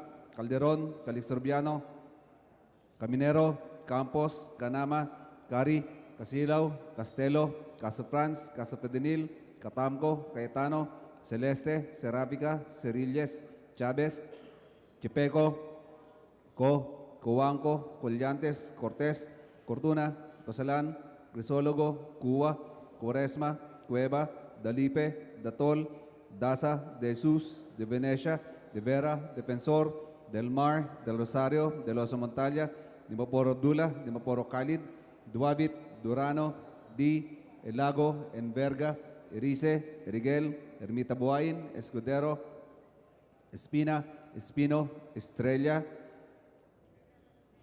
Eusebio, Ibardone, Fariñas, Fernando, Ferrer Juliet, Ferrer Luis, Ferriol, Floirendo, Flores, Fortuno, Pentebella, Garbin, Garcia Gwendolyn, Garcia Jose, Garcia Albano, Gary Richard, Gary Sharon, Gasataya, Gachelian, Heron, Gona Cristina, Go Mark, Gomez, Gonzaga, Gonzales Alexandria, Gonzales Redong, Gonzales Fernando, Guriseta, Gullas, Hernandez, Herradi, Fofer, Halosos, Javier, Conghun, Labad-Labad, Lacson, Lagman, Lanete, Laugan, Lasatin, Liachon, Limkaychong, Lobrigat, Lopez Benur, Lopez Carlo, Lopez Manuel, Loyola, Macapagalaroyo, Maceda, Madrona, Malapitan, Manalo, Mangawang, Mangodadato Suarto, Mangodadato Sajid, Marcoleta, Marcos, Mariño, Marquez, Martinez, Matugas, Miliana, Mending, Mendoza, Mercado, Mirsol,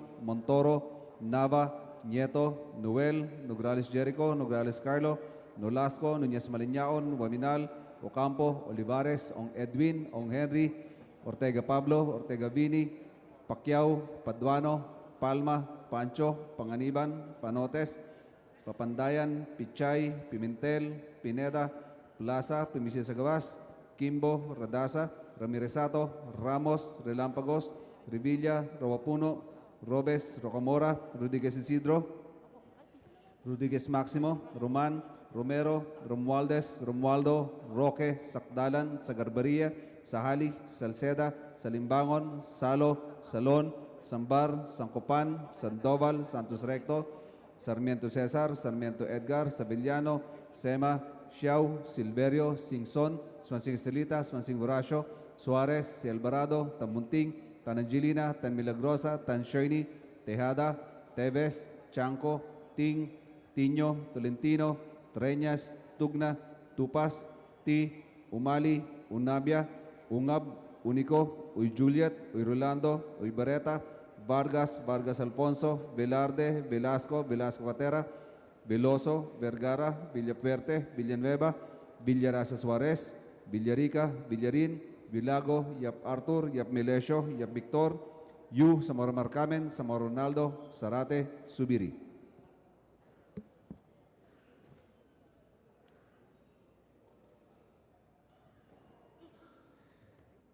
With 211 members voting in the affirmative, no votes against, and no abstentions, House Bill number 6619 is approved on third and final reading.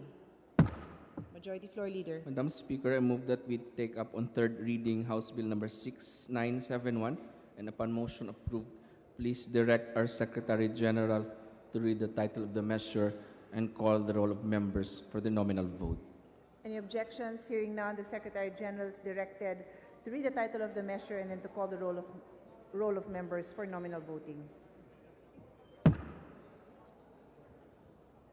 House Bill number 6971, an act establishing a national high school in Barangay 184, Zone 19, Maricaban, Pasay City, to be known as President Corazon Cory C. Aquino National High School, appropriating funds therefore.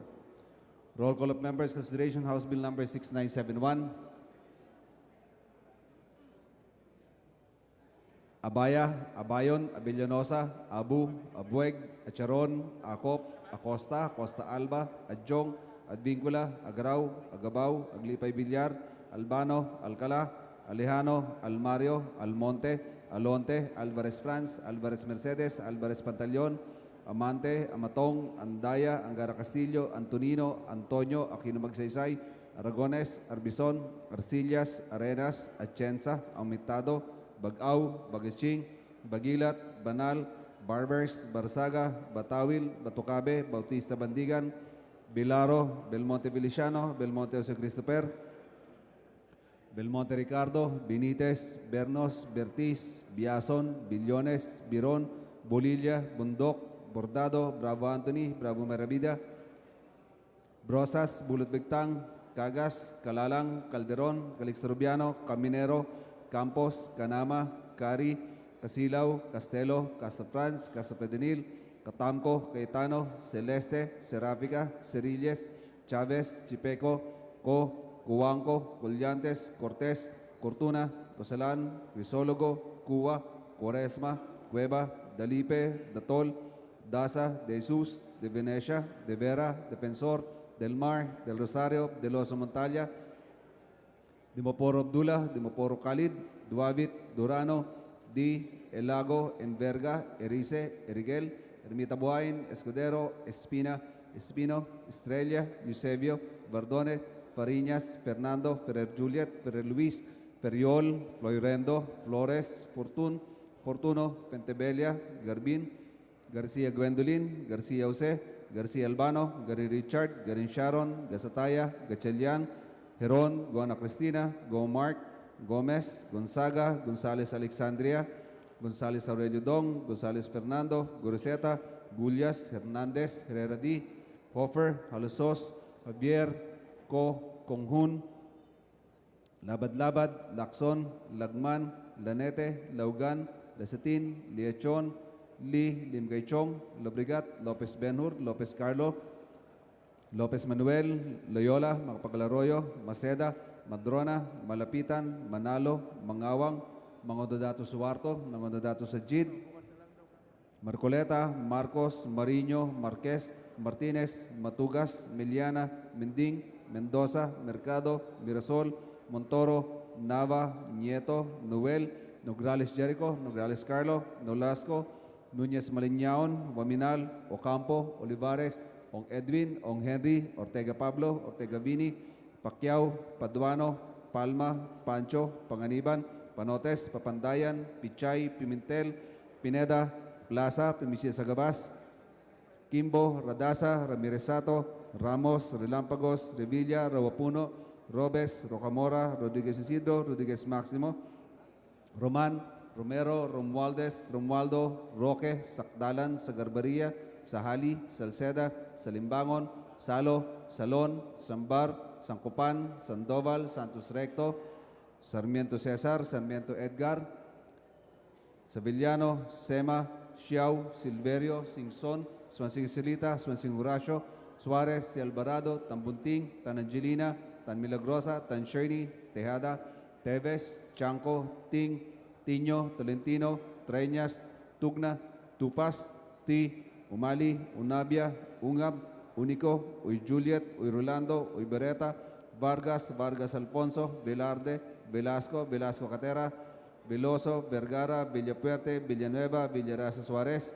Villarica, Villarin, Villago, Yap Arthur, Yap Melesio, Yap Victor, Yu, Zamora Marcamen, Zamora Ronaldo, Zarate, Subiri.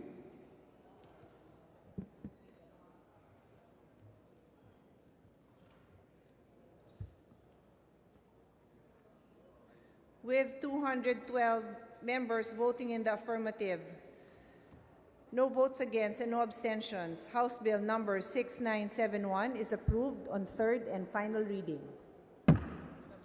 Majority Floor Leader. Madam Speaker, I move that we open the privileged hour. Any objections?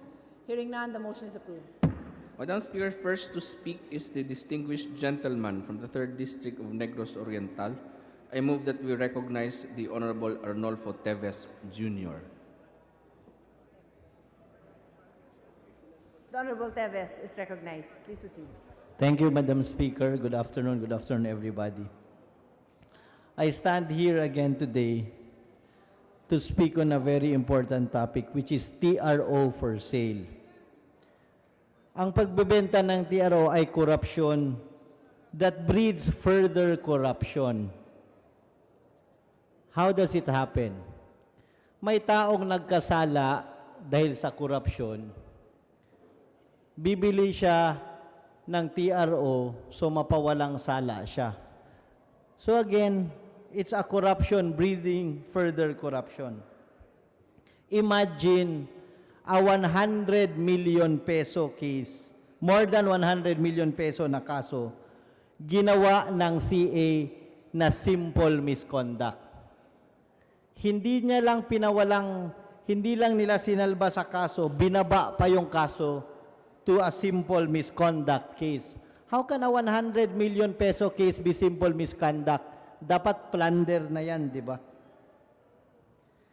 Sa amin, ang gobernador 3 beses na nakakuha ng TRO. Meron daw sa ibang lugar, 11 times na nakakuha ng TRO. Anong ginagawa ni Sereno dito? Dapat punain na to ng Supreme Court. Because the Court of Appeals, under pa rin yan sa Supreme Court kahit papano. Sa CA Cebu, ito si Justice Contreras. Dati nagbigay ito ng favorable na decision sa kaso ng gobernador namin. Ngayon, hindi siya nag-inhibit. Nagbigay na naman siya ng another favorable decision. Nagbigay rin siya ng TRO. Hindi ko nga maintindihan bakit si Justice Louis Acosta na appointee ng ating presidente pumirma din doon sa TRO. Ang isang mas kahina-hinala, there were 3 justices, Contreras, Acosta, and De Los Santos. Si De Los Santos nag-inhibit, biglang may pumasok na bago na Yap yung apelido. Isang araw pa lang nakapasok ang bagong justice na pirmahan na ang TRO. Ibig sabihin, pagkapasok niya pa lang, hindi niya na binasa yung kaso, pumirma na kaagad siya sa TRO. So sa tingin ko dito at sa balita ko, may napag-usapan dito na 22 million pesos para sa TRO. Bakit ako nagsasalita ngayon kahit tapos na to? The TRO is good for 60 days. I heard kasama na sa usapan ang permanent injunction. Dati nangyari din to, pagkatapos ng TRO, injunction na naman yung binili. Sa alam ko ngayon, may injunction na naman na nakaredy, hindi ko alam kung kasama na doon sa bayad or kailangan pa magdagdag. Sana bantayan ito ng media, bantayan ito ng Supreme Court. Kung totoo yung sinasabi ni Congressman Teves na may lalabas na naman na injunction sa kaso ng gobernador ng Negros Oriental. Sana lang mali ako sa sinasabi ko na may injunction na lumabas. Pero kung may lumabas na injunction, sana naman punain na ng Supreme Court. How can somebody foresee a TRO and how can somebody foresee an upcoming injunction?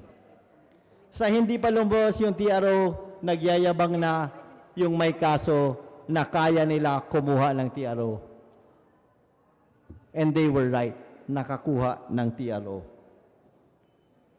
Sabi ni Presidente, ayaw niya ng korupsyon.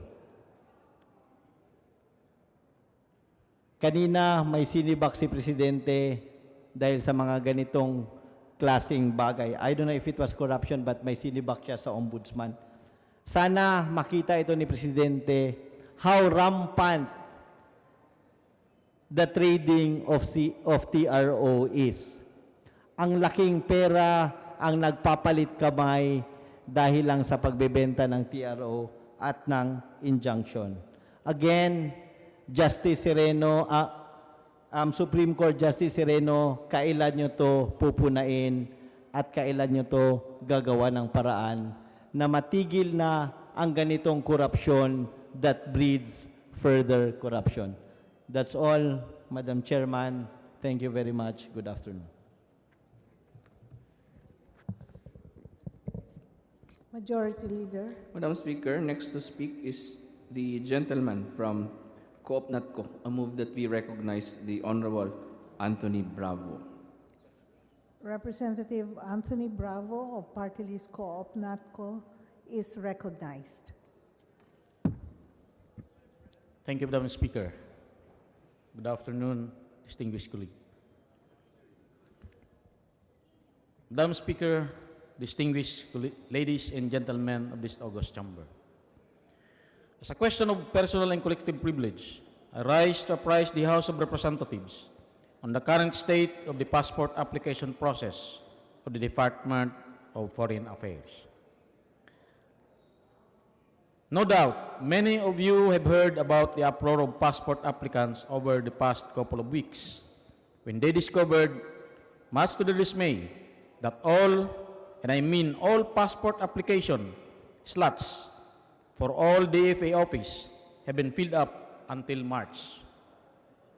Unsurprisingly, Madam Speaker, and perhaps out of frustration, our kababayans have alleged that syndicates who hoard passport appointment schedules to sell at exorbitant prices are behind the passport fiasco.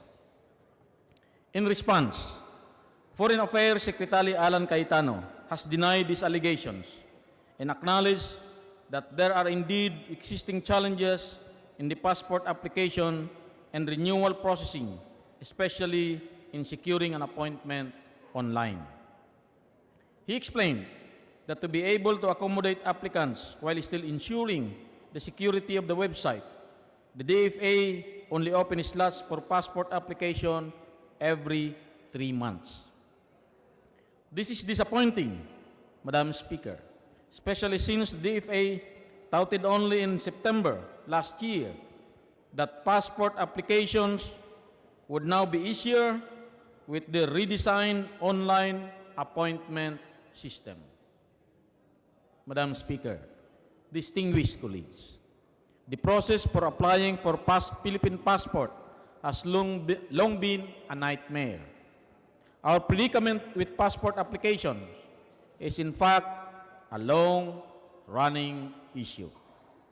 In 2012, the issue was about the defective passports printed by Bangko Sentral ng Pilipinas and Overture Technologies.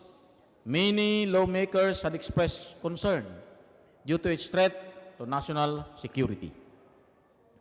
Then in 2015, the DFA transferred the printing of passports from Bangko Sentral ng Pilipinas to a state firm, APO Printing Unit.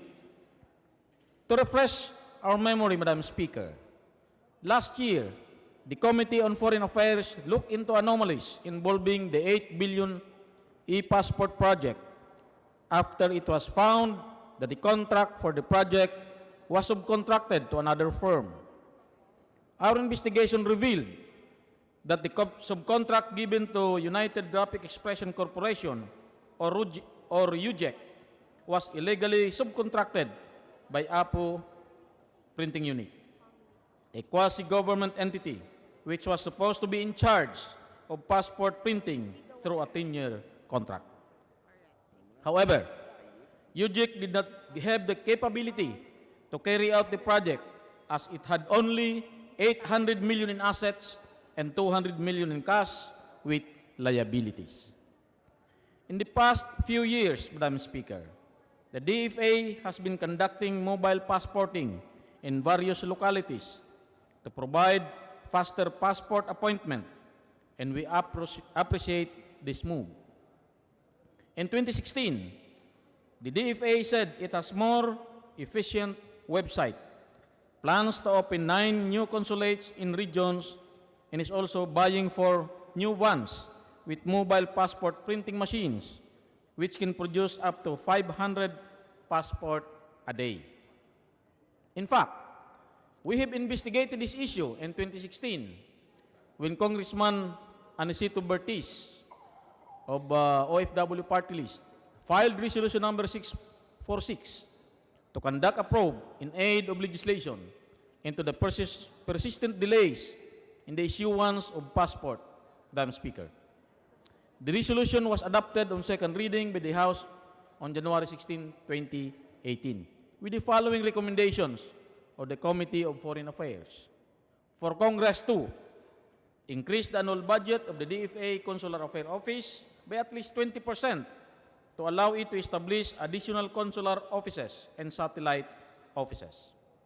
Number 2, amend the relevant provisions of the current passport law to streamline consular operations, simplify the requirements in obtaining Philippine passport without compromising its integrity, establish regional issuance offices in key cities and provinces nationwide, and appropriate funds for this purpose.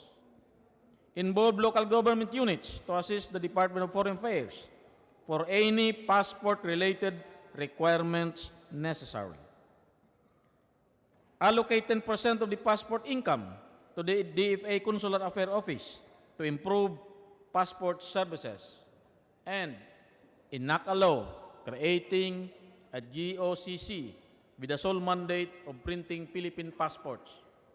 In the interim, designate the APO as the only recognized government printers, or RGP, mandated to print Philippine passports.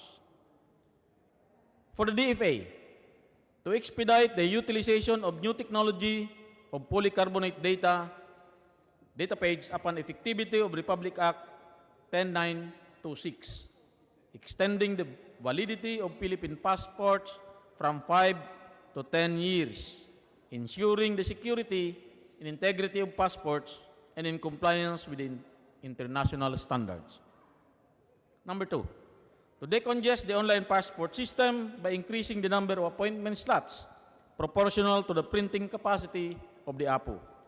Number 3, implement an e-payment system to reduce the percentage of no-show applicants, deter fixers, and ensure that applicants comply with the submission of relevant requirements.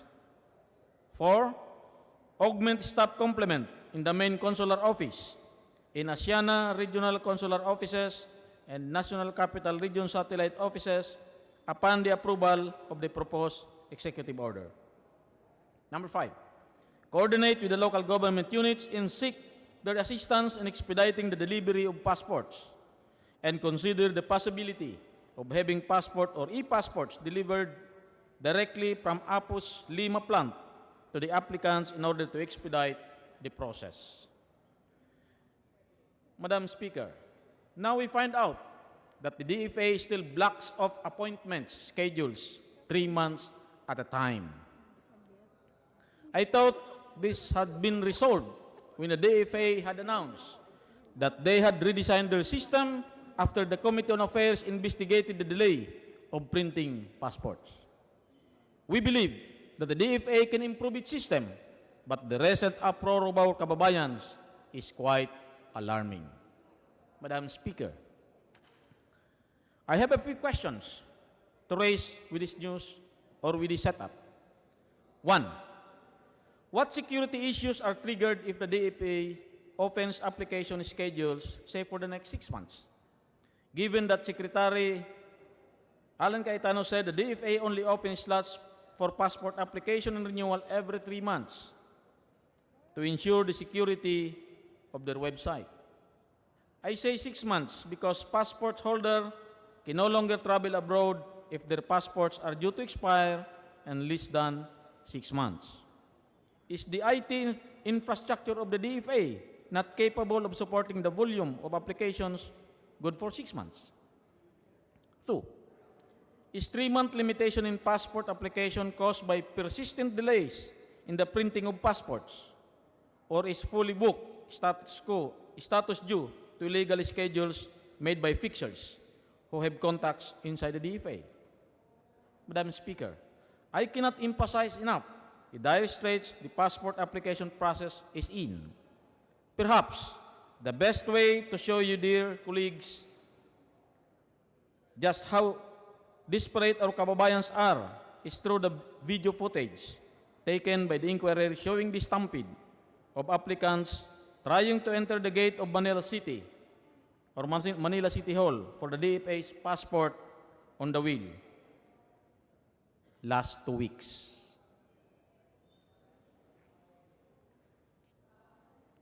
This is the video, Madam Speaker.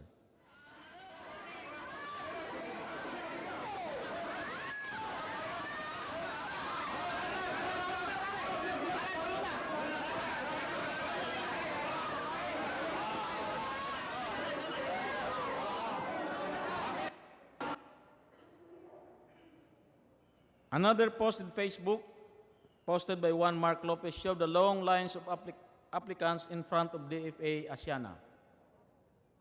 The photos, Madam Speaker, speaks for itself.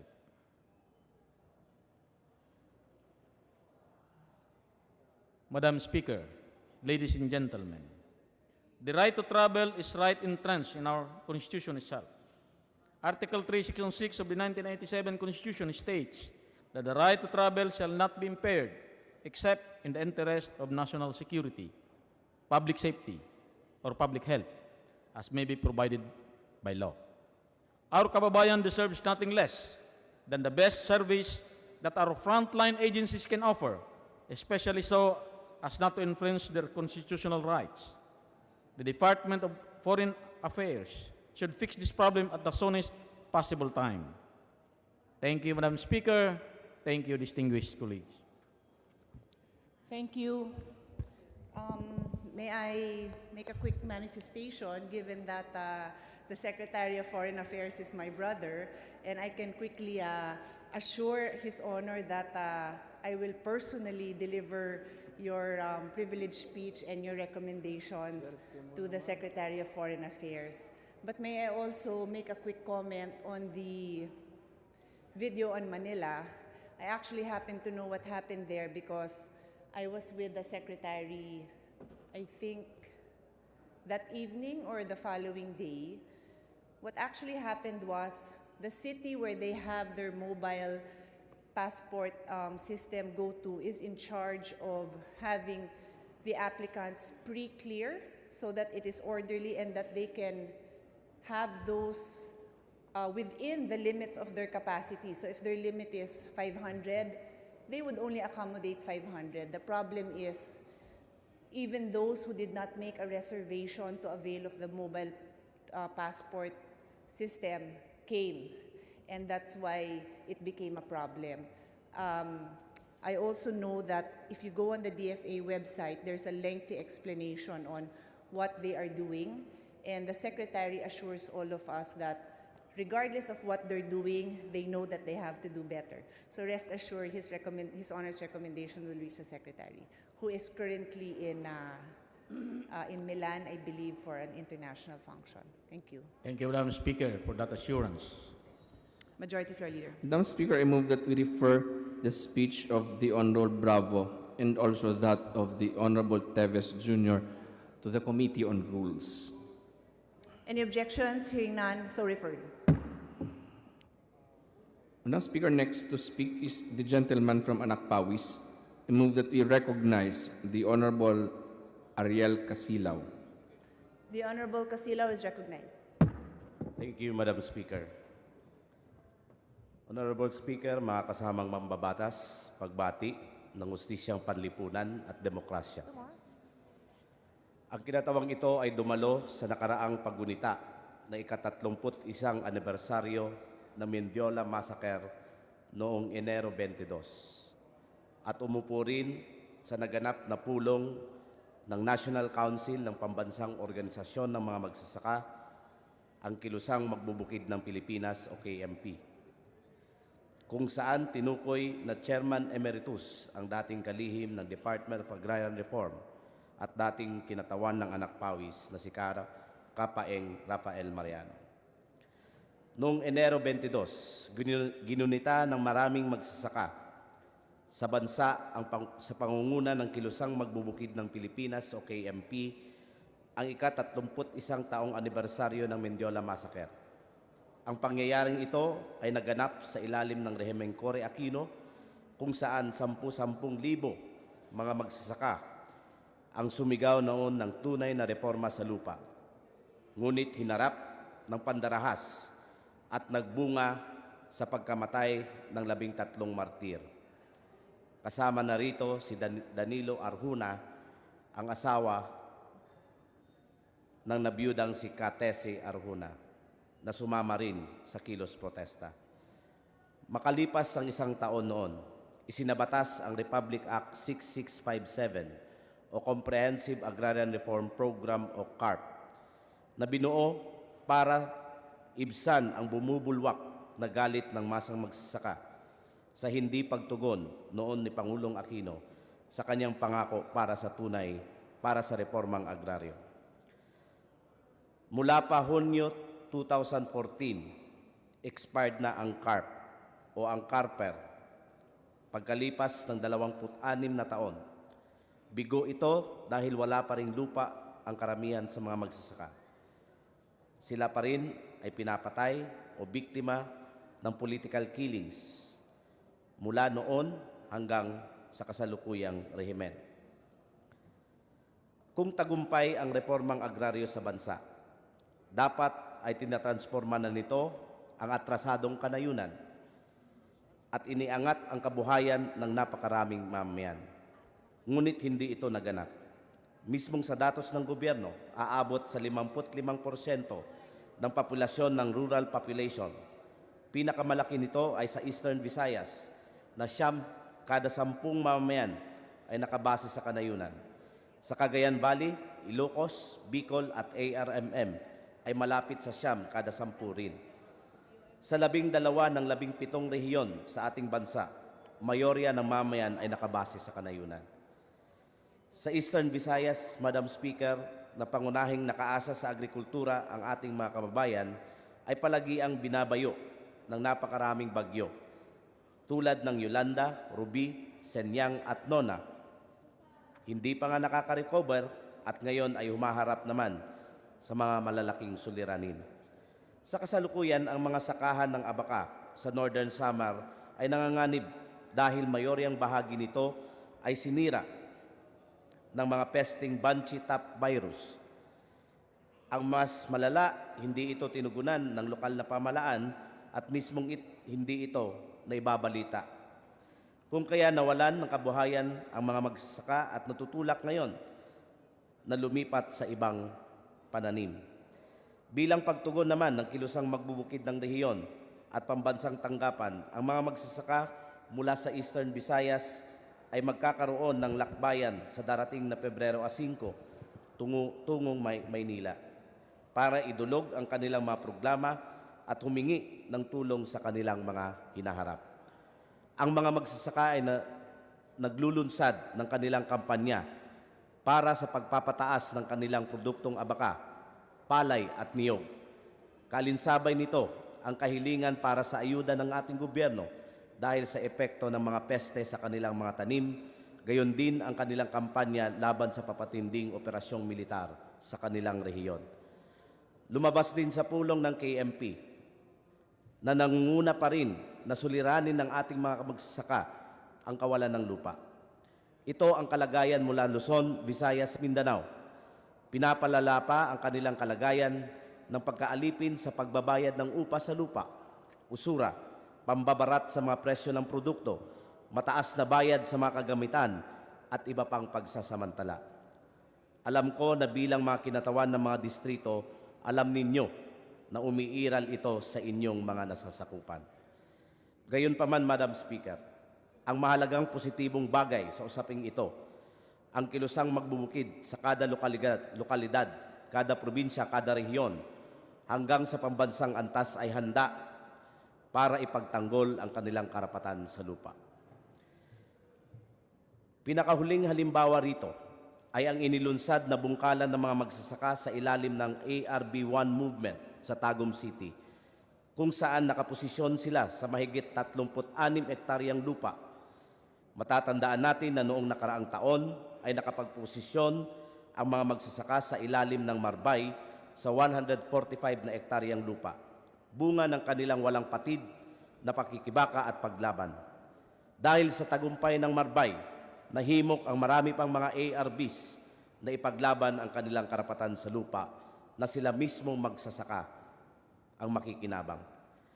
Nung nakaraang taon din, saksi ang kinatawang ito sa bungkalan sa Cavite, kung saan nakaposisyon ang mga magsasaka sa 133 hektarya at 104 hektaryang sakahan sa Hacienda Luisita. Mahigit 100 hektarya at sa napakaraming sakahan sa Negros. Nung dumalo ako sa pagunita ng ika-30 anibersaryo ng Escalante Massacre. Marami pang mga ganitong pakikibaka sa buong bansa. Hindi nababalita, pero sa mga lokalidad at mga rehiyon, patuloy na idinadaos at lumalaban ang ating mga kababayan. Dahil sa kanilang hindi matibag na pagkakaisa at paninindigan, ang tanging paraan na lamang para sila ay supilin o i-repress ay sa pamamagitan ng pasistang atake. Mga kapwa ko mambabatas, sa kasalukuyan, umaabot na sa 112 na magsasaka ang naging biktima ng extrajudicial killing sa kasalukuyang administrasyon. Ang pinakahuli, si kasamang Ricky Olado na pinatay kahapon sa Arakan, North Cotabato, at James Flores noong Enero 20 sa Tagum City, Davao del Norte. Ang mga biktimang ito ay pawang pinagbibintangan lamang bilang mga membro ng New People's Army o NPA, o kaya naman pinagbibintangan na sila ay supporter. Kaya ang pangunahing mga salarin sa mga krimeng ito ay walang iba kundi ang mga armadong puwersa ng ating Estado. Pangunahin ang Armed Forces of the Philippines na mismong nagpapatupad ng all-out war sa kanayunan. Kasama ang aerial bombardments, food blockades at iba pang human rights abuses. Sa mga karahasang ito, ang panawagan ng kilusang magbubukid ay patuloy na lumalakas. Stop killing farmers, no to all-out war, at resume the GRP-NDFP peace talks. Ngunit dahil hindi yata naririnig ng kasalukuyang rehimen ang sigaw ng mga magsasaka. Number one ang bansa ito sa buong mundo na patuloy ang paparaming bilang ng mga kritiko o political dissenters na napapaslang o ginigipit. Ibinalita sa Reuters noong Desembre na 160 na ang biktima ng EJK na konektado sa land conflict sa buong mundo mula Enero hanggang Nobyembre. Numero 1 rin ang Pilipinas na may 61 victims na sinundan ng Brazil na may 22 victims. Ito ay halos 6 na magsasaka kada buwan. Sa nagaganap na tunggalian sa ating bansa, partikular ang gobyerno at ang National Democratic Front of the Philippines, ang anak pawis ay kasama sa kilusan sa mga magbubukid na patuloy na nanawagan ng peace talks para resolbahin ang ugat ng armadong tunggalian. Ito ay pangunahing usapin na reformang agraryo na dapat tugunan.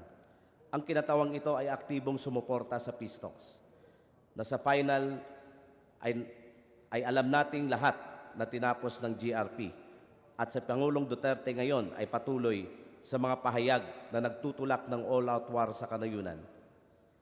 Mga kapwa ko mambabatas, alam kong alam ninyo at batay sa ating karanasan sa diktadoryang Marcos, ang mga pasistang pahayag at hatbangin ng isang rehimen ay walang ibang aanihin kundi pagkundina at paglaban ng mamamayan.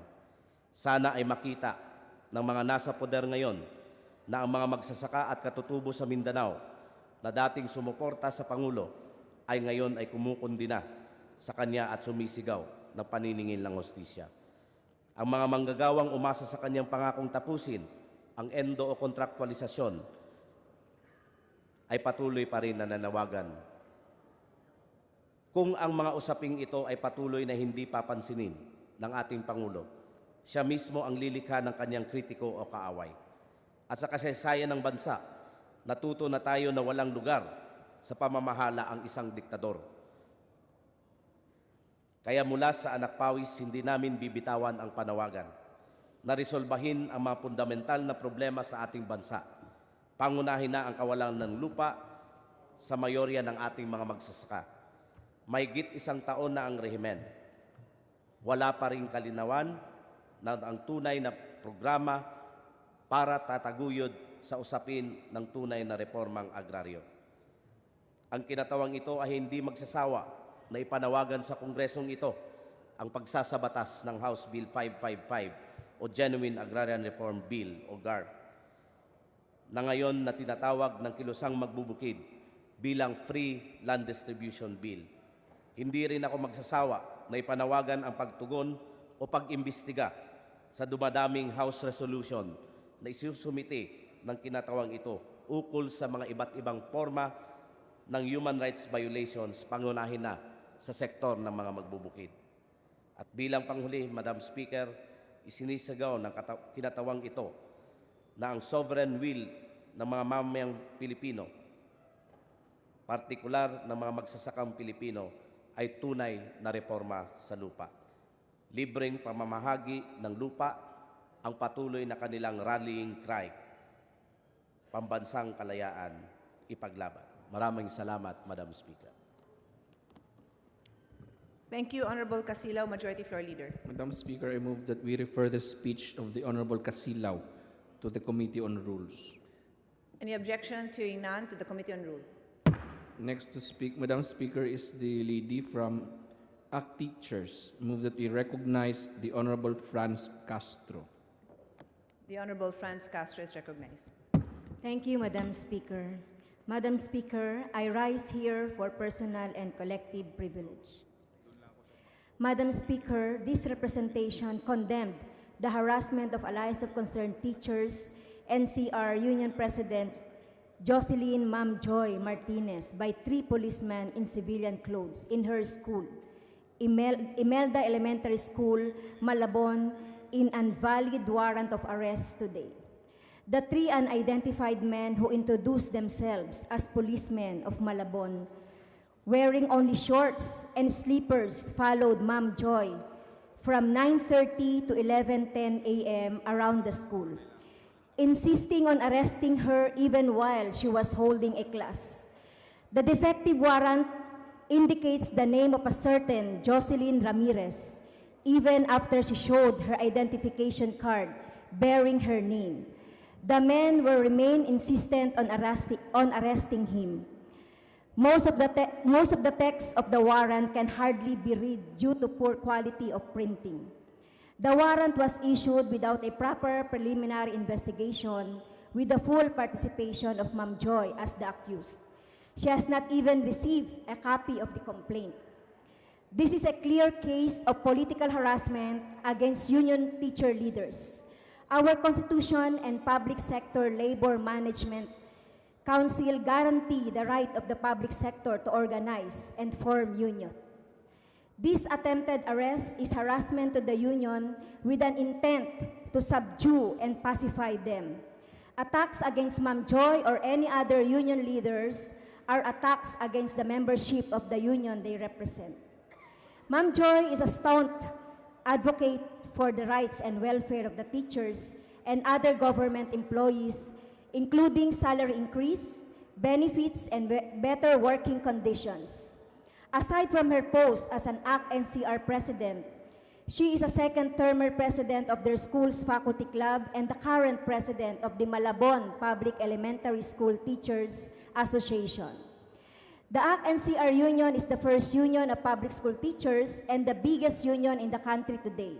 It successfully concluded the first collective negotiation agreement, or CNA, for public school teachers, covering 62,000 members in NCR.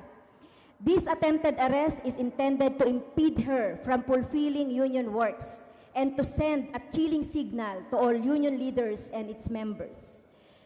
The Department of Education failed to implement most of the collective negotiation agreements between the ACT-NCR Union, like economic benefits and provisions for better working conditions. At present, Madam Speaker, ACT-NCR Union is pushing for the implementation of its provisions. appealing to DepEd and DBM leadership for the funding of benefits under the CNA and the Magna Carta for public school teachers, such as the CNA incentives, overtime pay, medical check-up, among others. Now, union teacher leaders who are just exercising their right and the rights of 62,000 public school teachers in NCR face harassment. Ma'am Joy is a known active critic of anti-teacher local and national policies, and she is subject to political harassment. This harassment won't stop the union from fighting for the teachers' rights, welfare, and benefits. We call on all teachers and unionists to remain vigilant, to stand our ground, and continue to advance our legitimate demands. Hands off teacher union leaders. Thank you, Madam Speaker. Thank you, Rep. Castro. Majority Floor Leader. Madam Speaker, I move that we refer the speech of the Honorable Castro to the Committee on Rules. Any objections? Hearing none, to the Committee on Rules. Madam Speaker, next to speak is the lady from Kabataan. I move that we recognize Representative Sara Elago. Honorable Sara Elago is recognized. Please proceed. Thank you, Madam Speaker. This representation rises on a matter of personal and collective privilege, on the youth's response to all fellow lawmakers and public servants whose legislation, policies, and programs are dedicated to building a better future for our generation and the next. Para sa kabataan at kinabukasan. Ito ang nilalaman ng ating mga hangarin sa pagtutulak ng mga patakaran sa loob ng Kongreso. Dalawang bagay na hindi maihihiwalay dahil sa ang mga kabataan bilang mga tagapagmana ng bukas ay siya ring kinabukasan ng ating bayan. With the administration's push for a charter change, we are about to take enormous steps that critically affect our nation's future, our nation's youth. I will neither delve on the proposed salient features nor on the debate whether or not to push through with charter change, as these are already subjects of congressional deliberation.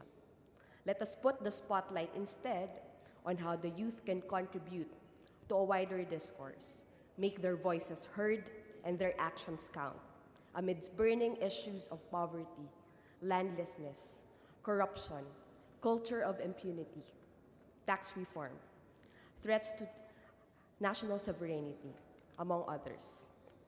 We draw inspiration from Gabriela and Diego Silang, Bonifacio, Rizal, Emilio Jacinto, Gregoria de Jesus, to countless students of the first quarter storm, heroes and revolutionaries who taught us the essence of liberty and freedom. From their experience, Madam Speaker, we remember that the progressive forces for change and their struggles remain the strongest foundations for democracy and development in the country. There can be no more fitting way to honor them than to pledge the youth's commitment towards achieving genuine social change. And today, Madam Speaker, we recommit ourselves to that arduous task, fully knowing the long and winding road ahead of us. Kaninang umaga lang ho ay naimbitahan ako sa isang forum sa UST. At itong nakaraang linggo, sa ika-48 commemoration ng first quarter storm, nakita natin kung paano halos araw-araw nagkaroon ng mga espasyo kung saan pinag-uusapan kung paano pa mapapalago, mapapaghusay ang mga positibong katangian ng mga kabataan para sa kapakanan ng kanyang bayan. Ang tema ho kanina at nagpakita talaga ng punong-punong commitment ang ating mga kabataan sa pagpapalakas ng kanilang boses ay yung kung paano ba ang lahat ng kanilang talino, talento at husay ay magagamit para maglingkod sa sambayanan. The youth possesses vitality, courage, and idealism. These traits are instruments in fulfilling our historic role to fight for the marginalized and oppressed. The Filipino youth have remained brave and resilient even in the face of the many issues that plague them. In the workplace, they face contractualization, underemployment, and hazardous working conditions. About 80% of the Filipino youth are deprived of their right to education because of skyrocketing tuition, and a number experience repression on campus for asserting their democratic rights. Despite these problems, the Filipino youth continues to participate in social issues and remains at the forefront in the struggle for their rights. As a matter of fact, thousands of them joined the mass demonstration in Luneta Park on September 21 last year to stand against tyranny and emerging dictatorship. Together with other sectors, they shouted, "Never forget, never again to martial law." We bore witness to such show of force of a number of young people being woke. Hawak nila ang mga placards na "Never forget bagets."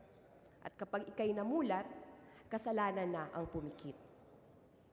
Madam Speaker, to be woke is to become aware not only of the who's, what's, when's, and where's, but also to question the whys and how's of issues, challenges, and struggles. Issues, challenges, and struggles that demand careful scrutiny, thorough study, urgent response, persistent action, and continued vigilance. Awakening to being woke is realizing the need to stay woke, just as it necessitates going out of our comfort zones, taking calculated risk, and making sacrifices. Why should we stay woke?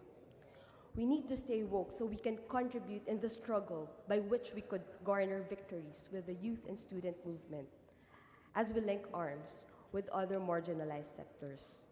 We must dare struggle because our future is at stake. And to continue partaking in that struggle is our single source of hope for a just and better future. Maximum 8-hour workday, social security, maternal leave, overtime pay, pension, right to vote, freedom of speech. These are just some of the major victories won through collective struggle. And we have more battles to win. Battle against poverty, hunger, landlessness, injustice, and impunity. Thus, we call on the Filipino youth to intensify its campaign to inform, arouse, organize, and mobilize their ranks, along with marginalized and oppressed sectors in schools, communities, factories, and workplaces. Tulad ng mga kapihan at talakayan sa tambayan ng mga estudyante, o kaya naman ng ilan sa mga chapter po ng BPO Industries Employees Network o BIEN, na pagkatapos ng kanilang night shift ay naglulunsad pa ng produktibong 1 oras na General Assembly. Sunggapan po natin ang lahat ng pagkakataon para magmulat, mag-organisa at magpakilos. Get organized. Join organizations and alliances advancing our democratic rights and welfare. Sa ganitong paraan ang ating mga hangarin, ang ating mga maliliit na mga kayang mailambag ay lalo pang magiging malaki kung tayo ay mas marami at nagsasama-sama.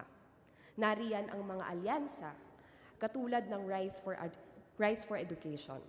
Rise for Education is a campaign movement for free education and no collection policy in our public school system. Youth Act Now Against Tyranny, a nationwide alliance of student and youth formations that aim to unite all freedom-loving Filipinos against tyranny and build a broad alliance to counter the intensifying attacks against basic civil liberties. Nariyan rin po ang Kilos na Manggagawa, an alliance for workers' rights and welfare. Further, Madam Speaker, youth and people's organizations and alliances may submit their unity statements, position papers, articles, and literary pieces about certain issues, challenges, and struggles. We must mount bigger solidarity, protests, and mass demonstrations, and support the Youth's National Days of Action this coming February 1 and 23 for free education, human rights, justice, national sovereignty, territorial integrity, and peace.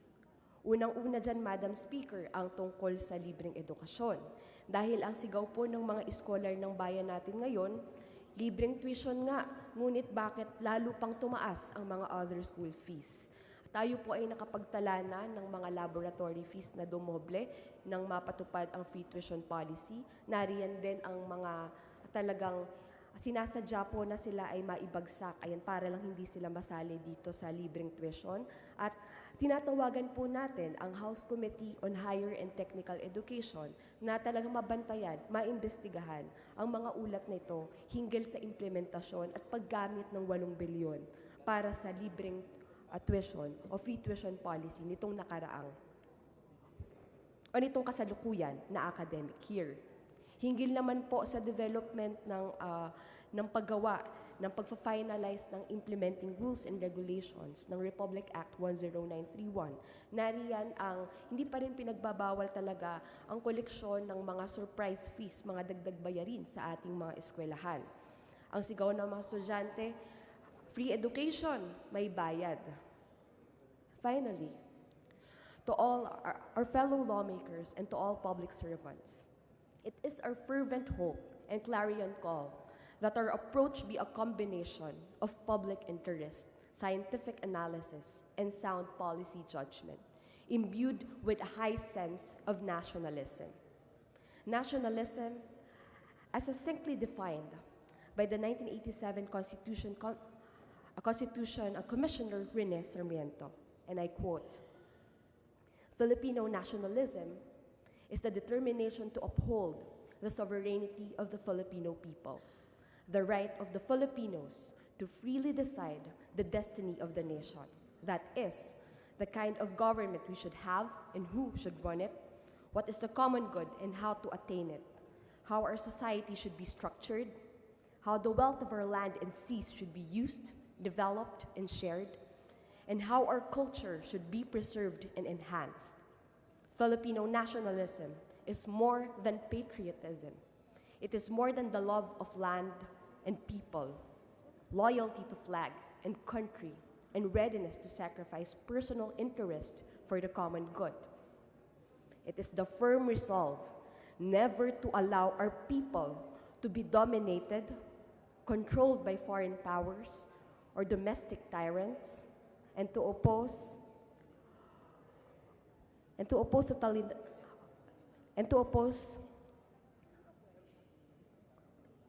imperialism and hegemony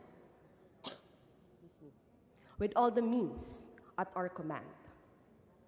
Maraming salamat, Madam Speaker, at naway magpapatuloy ang pagbubukas ng mga espasyo para sa pagiging woke ng ating mga kabataan at sa pagpapatuloy nito hanggang sila naman ang mga susunod na uupo dito sa loob ng Kongreso at mga susunod na mamumuno sa tunay na pag-unlad ng ating bayan para sa mga nakararami na naaapi at napagsasamantalahan. Maraming salamat. Thank you, Honorable Sara Elago, Majority Floor Leader. Madam Speaker, I move that we refer the speech of the Honorable Elago to the Committee on Rules. Any objections? Hearing none, to the Committee on Rules. Madam Speaker, I move that we terminate the privilege hour. Any objections? Hearing none, the motion is granted. Madam Speaker, I move that we immediately send to the Senate copies of the bills that we just approved on third reading. Any objections? Hearing none, the motion is approved. Madam Speaker, I move that we adjourn session until tomorrow, the 30th of January, at 4 o'clock in the afternoon. Session is adjourned till tomorrow, January 30, 2017 at 4 p.m.